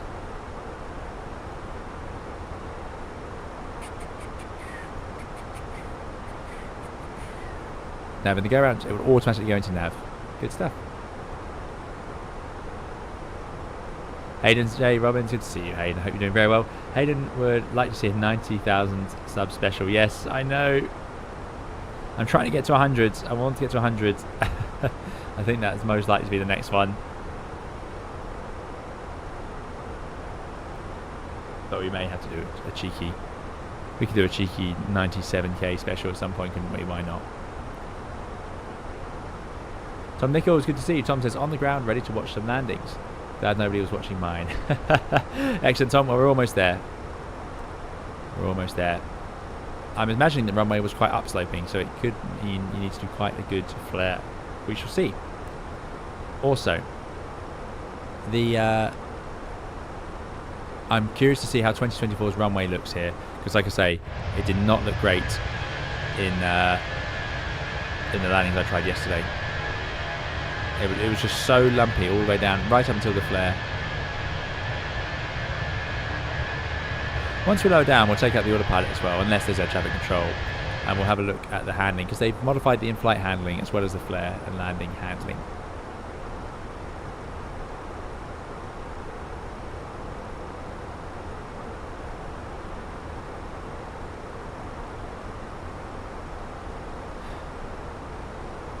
Tamango says, can confirm as a passenger on the 777-78. Yeah, exactly. The speed brakes on that are very, very strong. Right, let's load in. Let's just check we haven't got any Controller. LIR. Nope. No one there, so that's fine. So we'll go Phoenix, my flights, weather, arrival. It's a bit old now.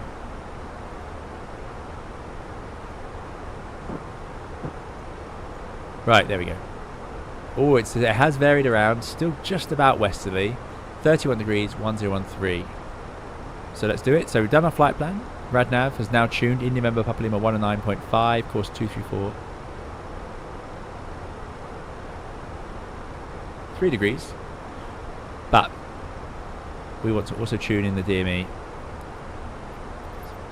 So let's do that, because I will forget otherwise and get confused.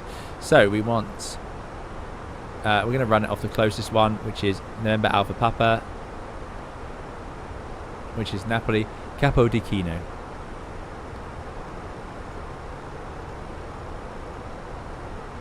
Tune that there. 11095. 11095. So that, and I've got it displayed on the left, will show me the DME there. And VOR1. Good. As we get closer. Traffic passing down the side there.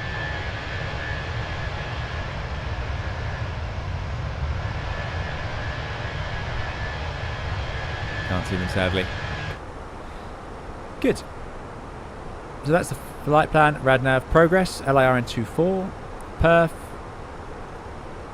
QNH.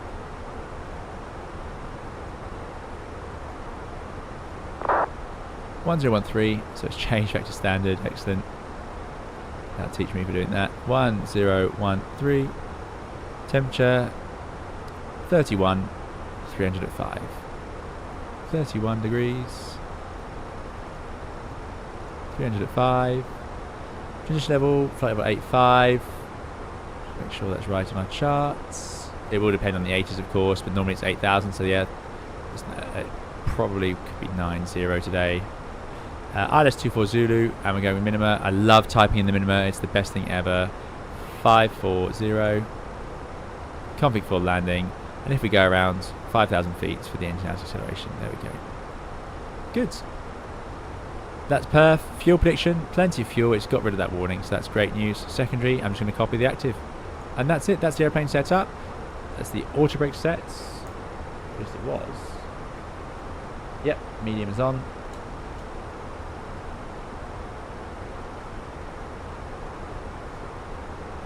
Good. Vince M says, I hate minimums in the Boeing. Well, I'll tell you this. The minimums in the Boeing is easier in the 777 than the 787. I don't know what they did in the 787 to that dial, but it's horrendous. In the 777, it's way better. And I'll talk about that again in the video.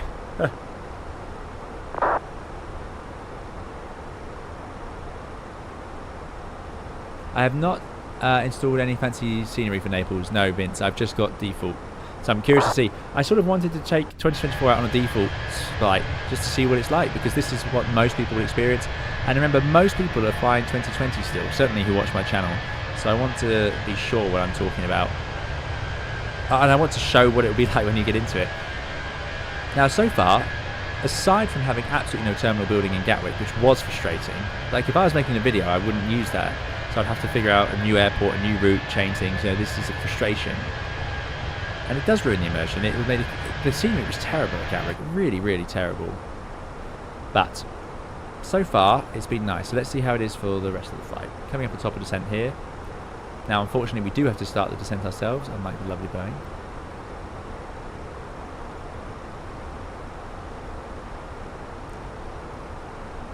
Dougal says, you should try being on a C-130 Hercules doing a tactical descent. You really feel that. I bet you do.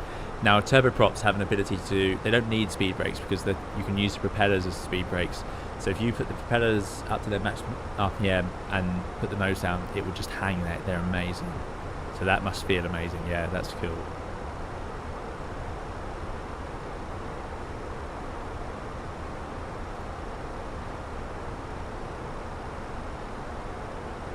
Paul T had a question about speed brakes. Paul T says, do the A320 speed brakes have more effect when they're moved past the halfway stage, or is the halfway stage where the max braking occurs in flight? In other words, does max air brakes only work on the ground? So, on the A320 specifically, not the 19 or 21, I'll show you. I have now moved the speed brake lever to full speed brake. The airplane's not going to like this because we're up high. That's as far as they'll go. And this is limited, by the way, depending on your altitude. If I now press disconnect on the autopilot, now they travel to full. And out they come. So to answer your question, and this is specific to the 320, up to half is all you'll get. More than that makes no difference unless you disconnect the autopilot. So that's it. 319 and 21, you can have full speed brake even with the autopilot. So Danny Knight says, was flying to a smaller airport the other day, and Beyond ATC started giving me vectors on my approach. I followed them and it left me directly above the runway and told me I'm clear to land at 7,000 feet. Yes, well, there we go. It continues to be the mission of air traffic control. I was impressed with my experience of Beyond ATC, but I have not used it since. I'll always prefer VATSIM if I can use it. Right, missed our top of descent. Let's set up for the star. I'm going to imagine that we're cleared down. We're not cleared for the star yet. So in America you would be, but Erica is here, and then it's 9,100 flight level 130. So let's imagine we're cleared down to flight level 130.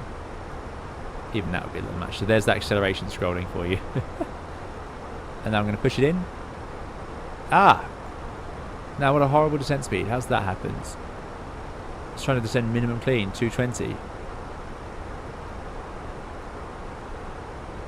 Is it obeying a speed restriction? 220 knots, I think it is. Shouldn't be though. It should be descending at 78, and then 296, and then 220 RN60. What's going on here then? Let us have a look. So if I go to Perth, yep, that's fine. Descent 79311, Cosmic 39. Yeah. Naples traffic, Alpine A351. Disappointing. Why is it doing Erica this? 1 Alpha arrival, expecting island 0, runway 24, ETA 1920. Anyway, Naples. Airbus golden rules. Take control if you need to. You make the airplane do what you want it to do. I think this is a sensible place to descend either way. I'm going to put it into Mach and start off descending at 7.6. So just I'm downgrading the automation from fully managed, which is a shame because it really should have worked. I think it will work for the rest of the approach. It just seems to want it to come to 220 too early. Hayden J. Robin says almost all of the streamers have moved to 2024 now. It's coming on in leaps and bounds. I would like to think so, and I know some people love it, but I don't think the clouds look any better. I think they look a bit worse. I don't have my cameras. I've got the default camera system, which I think is much worse than Chase Plane. So I'm looking forward to Chase Plane arriving. Those clouds there look awful to me, which is a shame because the lighting is so good. The best thing I found so far has been the physics on the ground and the lighting. Other than that, I had no terminal when I loaded it in. I can't use half the airplanes I paid for in the Premium Deluxe Edition still, and the performance is not as good. Aside from now I've discovered frame generation, I'm very pleased with that. I am very pleased with that. So we shall see.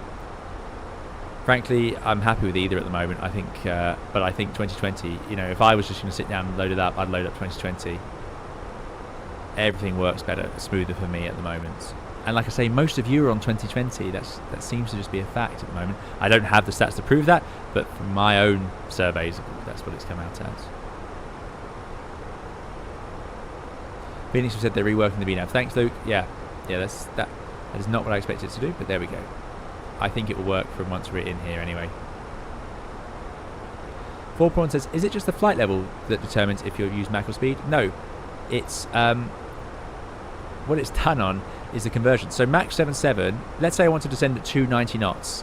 So what I'll do is you tell the airplane that. In fact, it wants to descend at 311 knots. Here we go in descent mode.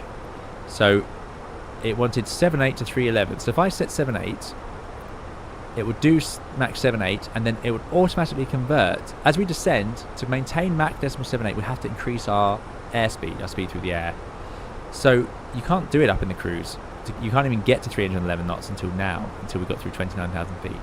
And what will happen is it will hit 311 and then the airplane will automatically swap over to IAS and do it on the airspeed, because now, once we're down at 10,000 feet, we won't be able to do Mach decimal 78. It won't be possible. It would mean going so fast. So it depends on the temperature and everything else on the day. It's not a fixed number. So there we go. There's roughly 311. Convert 311, and now the airplane will base it on that. That's the idea. 4,000 feet high. Yeah, well, no surprise. Given the way it just decided to stop sending at the start. Gary's on 2020. Nick K says it's a bit of a gamble on 2024. Some days it's great, others it just doesn't work. And that's the problem I've had with it. And again, I want the 747 to work on it. It's such a great airplane. They put so much work into it, and Working Title have done such good avionics. And yet the visual model doesn't load in. I don't get it on either of my computers.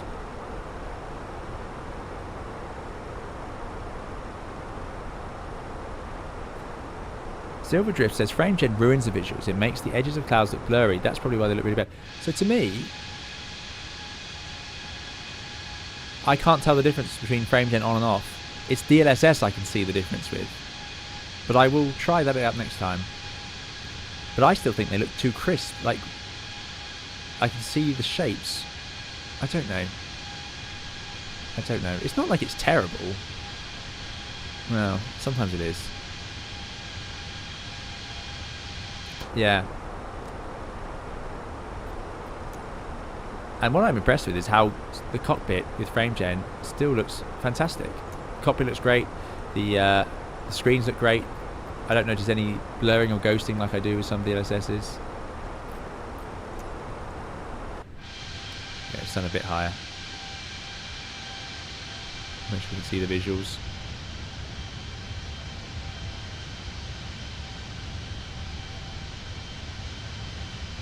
Jankman says, I use 2024 for flying tailwheels and floats because it's so much better. That's interesting, yeah. I can understand that. The ground handling, I think, is a step up, definitely. Hayden says, are you running the latest Sim Update 3 beta? No, I don't believe I am. I use whatever product it downloads and installs because that's what they've released. That's what they released it as. I mean, frankly, the release is what upset me so much. And it's just trying to trust it since then. But here we are. That's why we're streaming it. I'm not gonna forever refuse. And I love these shadows. This looks great. Really great. I think the clouds need work, but the shadows in the flight day look fantastic. So the real test is, how nice does Vesuvius look? There it is, I think.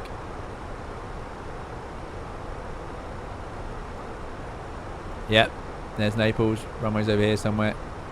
Awesome. Chris says, I love frame generation as well. Yeah, for me, it's fantastic.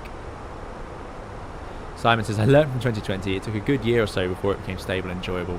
Not by 2024 until it's the same. I'm one of the ones still using 2020, as you said, far more reliable. Yeah, and I don't blame you at all. How high are we now? 3,500. Bit of speed brake required. After we discussed it so much, why not? Out they come. I want to get the height off now because I don't want to be diving later on close to terrain. Look at the shadow here as well. Really nice. Really nice. The ground to me doesn't look much better until you get really close in. I wonder if I could increase the level of detail on the ground. Like the range of it, but that would probably be a disaster for VRAM. So yeah, we'll try Sim Update 3 as well.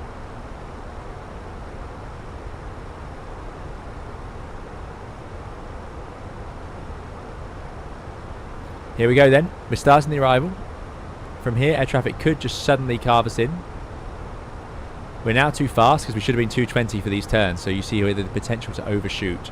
The airplane is doing a good job, but it's time now to manage the speed.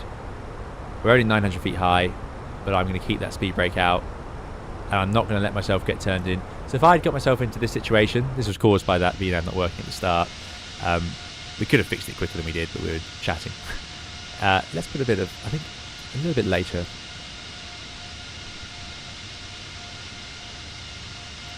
Because the lighting in this sim is great in the lower levels. Look at that, awesome.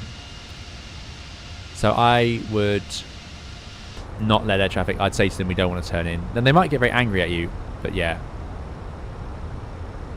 Because you see, we're just getting high again on the profile because we're trying to slow down. It wants as much drag as we can give it.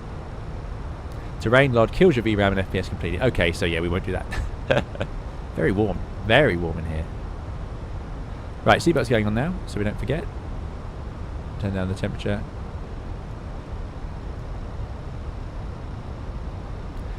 Yeah, see how we've overshot? That's exactly why that restriction's in there.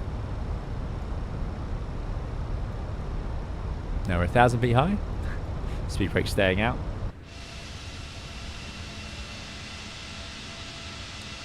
I love that they fixed that sort of graininess. But again, why didn't they fix it in 2020? Why is it still like that?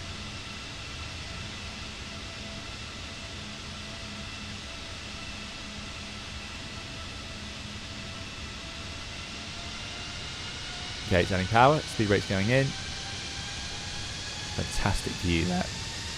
That's because we've leveled at 13,000. That's my fault. So we are imagining we're clear for the whole approach. I'm going to put in the platform of 7,000 at Bento and let it just fly the rest. 7,000, managed descents. Thrust idle des. It's going to need speed brakes. That does raise the VLS. Phoenix is very good at that. So you might want to consider putting slats out. 321 you definitely would need to, but the 320, because we haven't got full speed brake, it actually is not too bad. So, descending, 2,000 feet a minute. I think we've got a good chance here of sorting this out. We're following our colleague up there anyway. We should all be the same speed. Our colleague in front is only 4 miles ahead, so actually we will slow down. Air traffic is going to maybe sequence us. What air traffic would do in this situation is take our colleague here and sort of cut them in a bit quicker to build some space in. So let's slow down. Hey, James 247 Alpine 8351. We'll try keeping a high speed during the approach, so we're not too close. Thanks very much, JMC 247. We'll slow down now to help build some space as well. We'll keep an eye on the TCAS. Thank you. Because those are maximum speeds, more likely to be an issue. So in fact, let's go. What am I doing? It's an Airbus. Let's activate the approach phase. Manage speed, and now it should come to the S speed, and that will just build in some room now. There we go, they're already 5 miles ahead. Auto FPS in auto TLOD mode in 24 is also amazing. If set right, can double your FPS and halve your VM usage with no visible change. I might try that, Igloo, but I do tend to keep things vanilla because I'm not very good at updating all these apps, and also I like to sort of replicate the experience that people will have if they don't know anything else about it. But I'm not reviewing it as such, so maybe we should give that a go. Thanks, Auto FPS, I'll have a look. Okay, so we're now routing to Gufed. We're here, above 7,000, which we are above, 10,000 feet. Let's get all the lights on.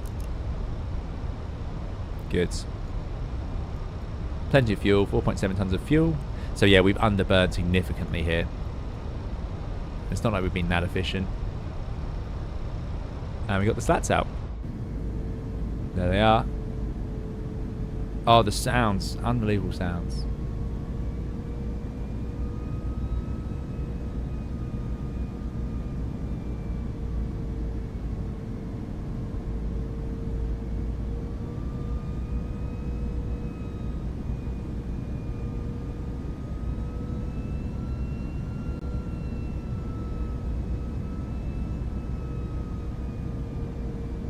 I mean, this is...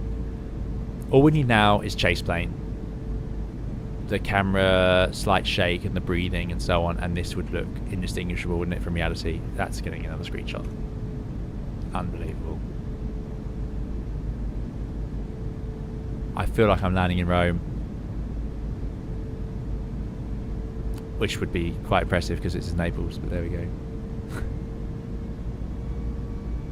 Yeah, I would agree. I think the sounds, I hope you can all hear this, I think the sounds are excellent. And again, look at the shadows. Something that always gave away Flight Simulator 2020 videos was the pixelated shadows around details. So down here you would see it rippling and sort of bubbling in and out and along the slats, and there's none of that. They are rock solid. That That is a visual improvement that is worth it. If only the airport had loaded in, you know, I'd have been so much more impressed. But the good news is the PMDG works in 2024, so I might try that. I might try that as well. And I'm quite happy to also be the tester for you guys as well. I know most of you are on 2020 still, but if you want me to be on 2024, if you're thinking about it, the reality is it's where a lot of development is going. You know, we're not going to see much change in 2020 now, even though it is finally mature in most ways. But if we can get all the add-ons to have the ground handling of the Phoenix in 2024, I'll be very happy. Right, I've got my replay software running. I still prefer my external one to the built-in one. Thanks to Mango, replay on, well reminded. Let's run the checklists. It has very much leveled out. This is a very shallow descent. 210 knots here, above 7,000. We are achieving both of those. Our colleague is now 6 miles ahead, 7 miles ahead perhaps even, which is great. Checklist time. So, approach, barrel ref. Thank you very much. It's 7,000 feet. We're below transition. It would have flashed eventually and reminded us. But the fact is it's also the same today. It is 1013. So 1013 is set 3 times. And that is cross-checked. Seatbelts on. And smoking is now on. Minimums. We've got 540 baro. Auto brake. Medium. And engine mode select. Norm. Yeah, my TCA works well. Another thing I like about 2024, not to just insult it continuously, the control system and the fact I can do it from here is very good. Very good. It's much better and it's assigned to each aeroplane, so that is again a big improvement over 2020, which was a step back from X-Plane. There we go. Baffinate says excuses time. Yes, perfect. Upsloping runway, thermally day, sun in our eyes. Don't fly the A320. There we go. 4. That's got to be worth it.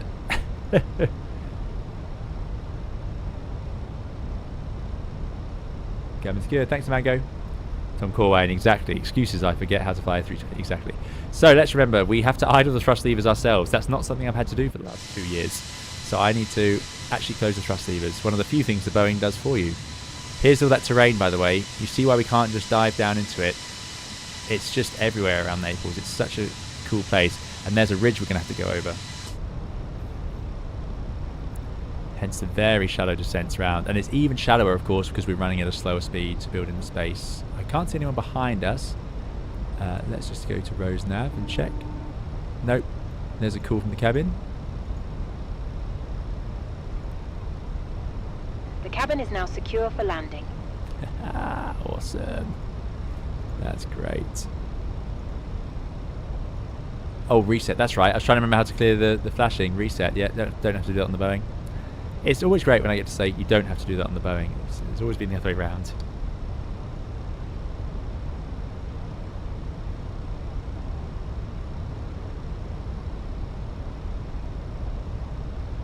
So Daniel Knight says, always reassuring when you hear your pilot say, I don't fly the A320 when you're on an A320. Yeah. It's like on Star Tours, that Disneyland ride. C-3PO says. No, the original pilot of that ride says, oh, is it your first time flying on this? It's mine too. Great line. Right, landing lights are on. Cabin secure, which is great. It's going to shallow out now. Here's that turbulence getting far too strong already. This needs to be adjusted. Huge tailwind. So I'm hoping that does swing round. Vucci2, thank you so much for very generous, checking we had live weather there, very, very generous super chat. Vucci2 says, cold beer, what happened to night time? Dark when I got here. Yes, I've just adjusted the lighting to make sure we had some light for the approach, but I do like the dusk lighting. That is spot on, that's gorgeous. But thank you so much, Vucci, it's very generous. Thank you for supporting the channel so much, and thank you for that £20. And yes, a lovely fresh beer will be great in the heat we're having, both here in the UK and here in Naples. So thank you so much, Vucci, really, really appreciate it. Thank you. Let me just go to the correct chat, and it should load in. There we go. Thank you very much.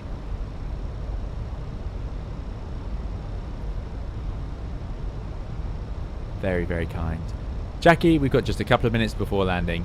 Tom Corwine says, that Star Tours robot also had a remove before flight stream on him. I did not know that. That's great. Voiced by Pee Wee Herman. Fantastic. Love that robot. Right, let's hit records before I forget. It's going to outstar.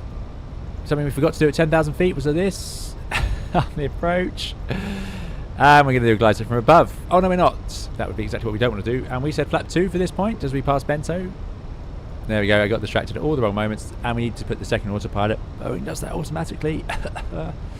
Worth mentioning. Got to take every win we can. Speed brake's coming out now. It's going to dive otherwise. And we have a ridiculous tailwind. Ground speed 230 knots. So we need to do 1,200 feet per minute just to maintain the glide slope. Glide slope in. 5,000 feet for the go-around altitude. Naples, JMC 247. ILS runway 24. We are currently at 16 miles.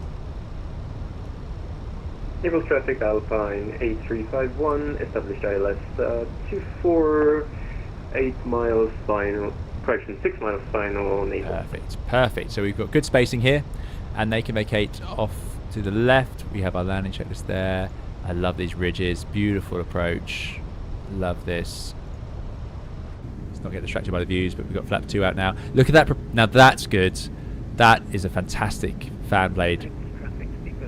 It's a shame. It just looked wrong. It was just the sun in it. Made it look terrible. Doesn't look so great from here, actually. Maybe this is frame gen. Anyway, it looks great from here. Speed's running away again. We've still got a 60 knot tailwind. Let's not mess around. There's 5,000 feet for the missed approach. It is sequenced correctly. Okay, speed's under control. I don't want to drop the gear too early if we don't have to. We're about 13 miles to touchdown. Good spacing. Thank you again, Booty2, for the super chat. Really appreciate it. Sim Scott says that's frame gen. Okay, we'll try without frame gen at some point and I'll have a compare. This ridge is going to set off the rad out, I would imagine, quite easily. 20 knot tailwind now. Yikes. Yikes. What can happen is, what's happening, I imagine, in Naples is the sun has gone down. So the sea breeze will reverse and it will become a land breeze overnight. And it's obviously the sun has now set there, variable 3, yeah. So it's going to probably slowly transition to be the other way around again. Maybe. Whereas in the daylight, I would expect a sea breeze to cause this sort of configuration. There's the runway. Looks like it's sloping up slightly, so that's good. 180 knots though, still 40 knots tailwind. Let's not mess around. Gear down. Arm the speed brakes. Gear, funnily enough, is quieter in the 320 than it is in the 777 or the 78, and that's true in reality. Now that drag will stabilise us, hopefully. Some nose lights on. Yeah. Naples traffic Alpine 8. There we go. 351. There we go. Final runway 24 Naples. Wanted to lock down fully. Still not slowing down, even at flap 2 with the gear down. There's the brake test. I love that automatic stuff that the Airbus does. I'm just going to leave it like this now. Decent speed. We could have traffic coming up behind us.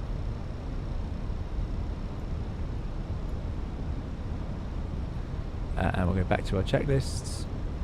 So, barrier ref standard, seatbelts are on, minimums, auto brake. Oh, we've done all that. So next is landing, which is just ECAM memo, landing there blue. I'll also make sure we still have speed mode. So I'm going to go 50, 40, 30 feet. I'm going to start the flare, close the thrust levers by touchdown. Variable winds. We're going idle, reverse, and medium auto brake. 10 knot tailwind. That's bad. So what's going to happen now is the airplane will gain energy in the final stages of the approach. That can make it difficult to stabilize because that will turn into a headwind. So we're going to gain, let's say there was a 10 knot headwind on the ground. That means the airplane's going to gain 20 knots of speed between here and touchdown. If you look at the airspeed indicator, 20 knots is a big chunk. So that can make it very hard to stabilize, and you don't know when it's going to happen. Anyway, here's the fantastic city of Naples. There's Vesuvius. Yeah, it looks good. This stuff looks fantastic, but it always did. It looked great in 2020. Naples traffic, Alpine 8351, runway 24 vacated, Naples. Naples traffic, JMC 247, final approach to land, runway 24. There we go. That's just increased the tailwind even more. Look at that. This turbulence is ridiculous. There's a speed warning. Ridiculous.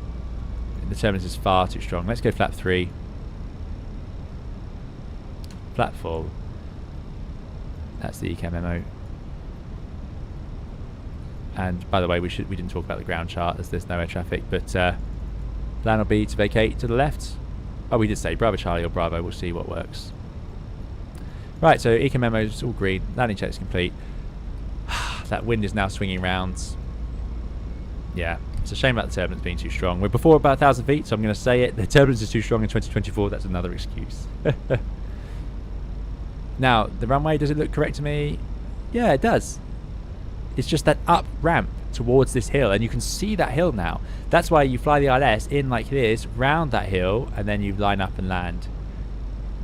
Or maybe it's this hill. Maybe you come in here and land like that to avoid this hill here. But yeah, the go around, we're going to go left out the way. Right, that's stable.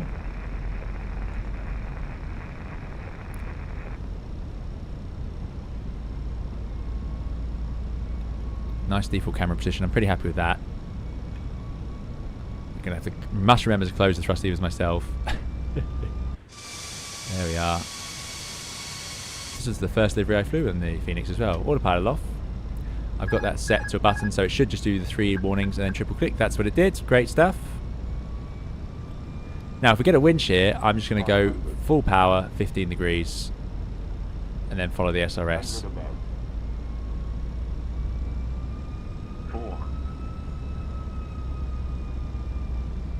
Now, this is where everything starts to go a bit wonky in flight sim. Still the same from 2020. Let's just keep that glide slope down.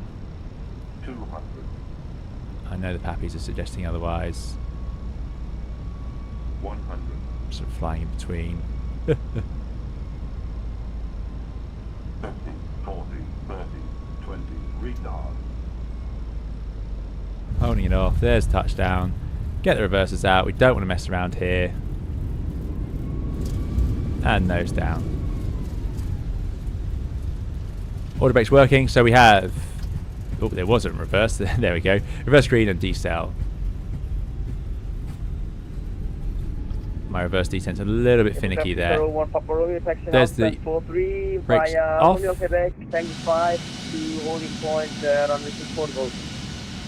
I'm just going to vacate the runway here, I think, to get off. As we've done such a good job. Still doing 11 knots, that's fine. We'll vacate left. Yes, the aeroplane shadow on the ground looks great as well. Well, the scenery looked lovely. The airport did come together in the end. We do have terminal buildings here, so that's all a step up. Now, can I remember the after landing flow? I cannot. I know it starts the same. Speed brake goes down. I don't remember the exact order. It will be obviously flaps, lights, things like that. Weather radar. Naples traffic, JMC 247, runway 24 vacated, Naples traffic.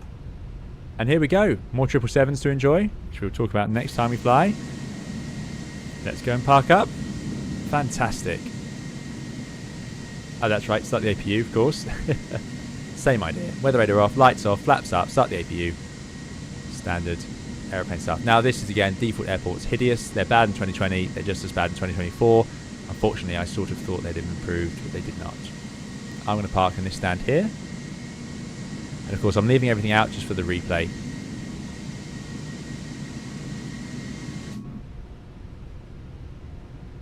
But ground handling, lovely. The flare and landing, absolutely great. I know that Phoenix have done the same modelling in 2020 and 2024, so I think you won't be missing out if you're in a different one. There we go, we got the centre line right, first try, that's good. Haven't forgotten where the nose gear is on the Airbus. There we go. Parking brake set. That's a bit strong. And there we go. Oh, I missed it. Great to be back in the Airbus. So, are any of our colleagues about to touch down? If they are, we'll watch that. But I don't think so. Jasper says, great landing. Thank you very much. Nick Case is great stream. Really enjoyed it. If you have enjoyed the stream, please do leave a like. It makes a huge difference to the channel. And I really appreciate the ones we've had. Thank you so much to those of you. What we're going to do now is jump in for a replay. Thank you to those of you who flew along. And thank you for the... VATSIM controllers we've had. Let's disconnect from VATSIM. And let's jump into the replay. So I'm going to release the parking brake, move the engines up, jump into the replay. So here we go. No doubt the 2024 turbulence is too strong. the fact we got a wind shear basically on final there. The fact that the engines went to full power for that section on final approach, that would, to me, which is about what it did here, that would be a wind shear manoeuvre, because that's a non-normal thrust setting and it wasn't even gaining speed, so it's just too strong. So I'm going to turn it down. I've already turned it down a bit, but I'm going to have to turn it down a bit more. Booty2 says, great stream as always, supper beckons. Thank you. You're welcome, Booty2. Thank you so much for supporting the channel. Have a great supper. I'm going to have my dinner after this as well. But here we go, let's see. So the other thing is the Pappies not lining up. They should all be at 3.3. I suspect the Pappies do not go to 3.3. I'm not sure if they actually have that facility to be moved, or if they're all at 3 degrees in 2024. So we ended up sort of going between them. We crossed the threshold about 50 feet, so to me that's fine. Yeah. Upsloping runway into the flare. A bit of an aggressive flare, but it was needed just because of the high rate of descent. And then no messing around, let it settle on the ground. And then it could all deploy. And there we go. And that was exactly what we wanted. You don't want to float. You can see the runway is not that long. It's only 2,300 meters, so before you know it, you're in the next touchdown zone. Don't be fooled though, you do have the stopway up here as well. But there we go. Not much to say about that, so I'm going to put it back on final. And that's about 2,000 feet, that's a bit too far. Let's put it there. And I'm going to say, thank you all so much for coming along to today's stream. I've absolutely loved it, it's great to be back streaming. 2024 has done us proud today. I can't deny that. I will primarily put that down to the Phoenix being so excellent. But nonetheless, the sim has run nicely. We got the scenery loaded in. We've had some excellent ground handling and phenomenal lighting and shadows. So there are some things to like here. It's the first time I felt like that. First time I felt some optimism for 2024. So maybe I'll continue to be your guinea pig. I will fly 2024 with the 777 next time. And we'll have a great fun doing that. So thank you so much for coming along to the stream. Thank you to the moderators for looking after us. Thank you to the VATSIM controllers. Thank you to those who flew along. And thank you, of course, to everyone who chatted and left a like. Really appreciate it. Thank you to those of you as well who just watched from home. Thank you so much. It all supports the channel. I'm now going to leave you with the replay. And I think if I didn't say, thank you so much for the super chats. Really, really, really appreciate the support for the channel. Okay, I think that's everyone. Sorry if I missed anyone, but there we go. Let's jump into the flight. Let's enjoy this lovely view of Naples, and we'll see you again for the next stream. Thank you all so much. Have a great evening. Keep safe and well. Bye-bye.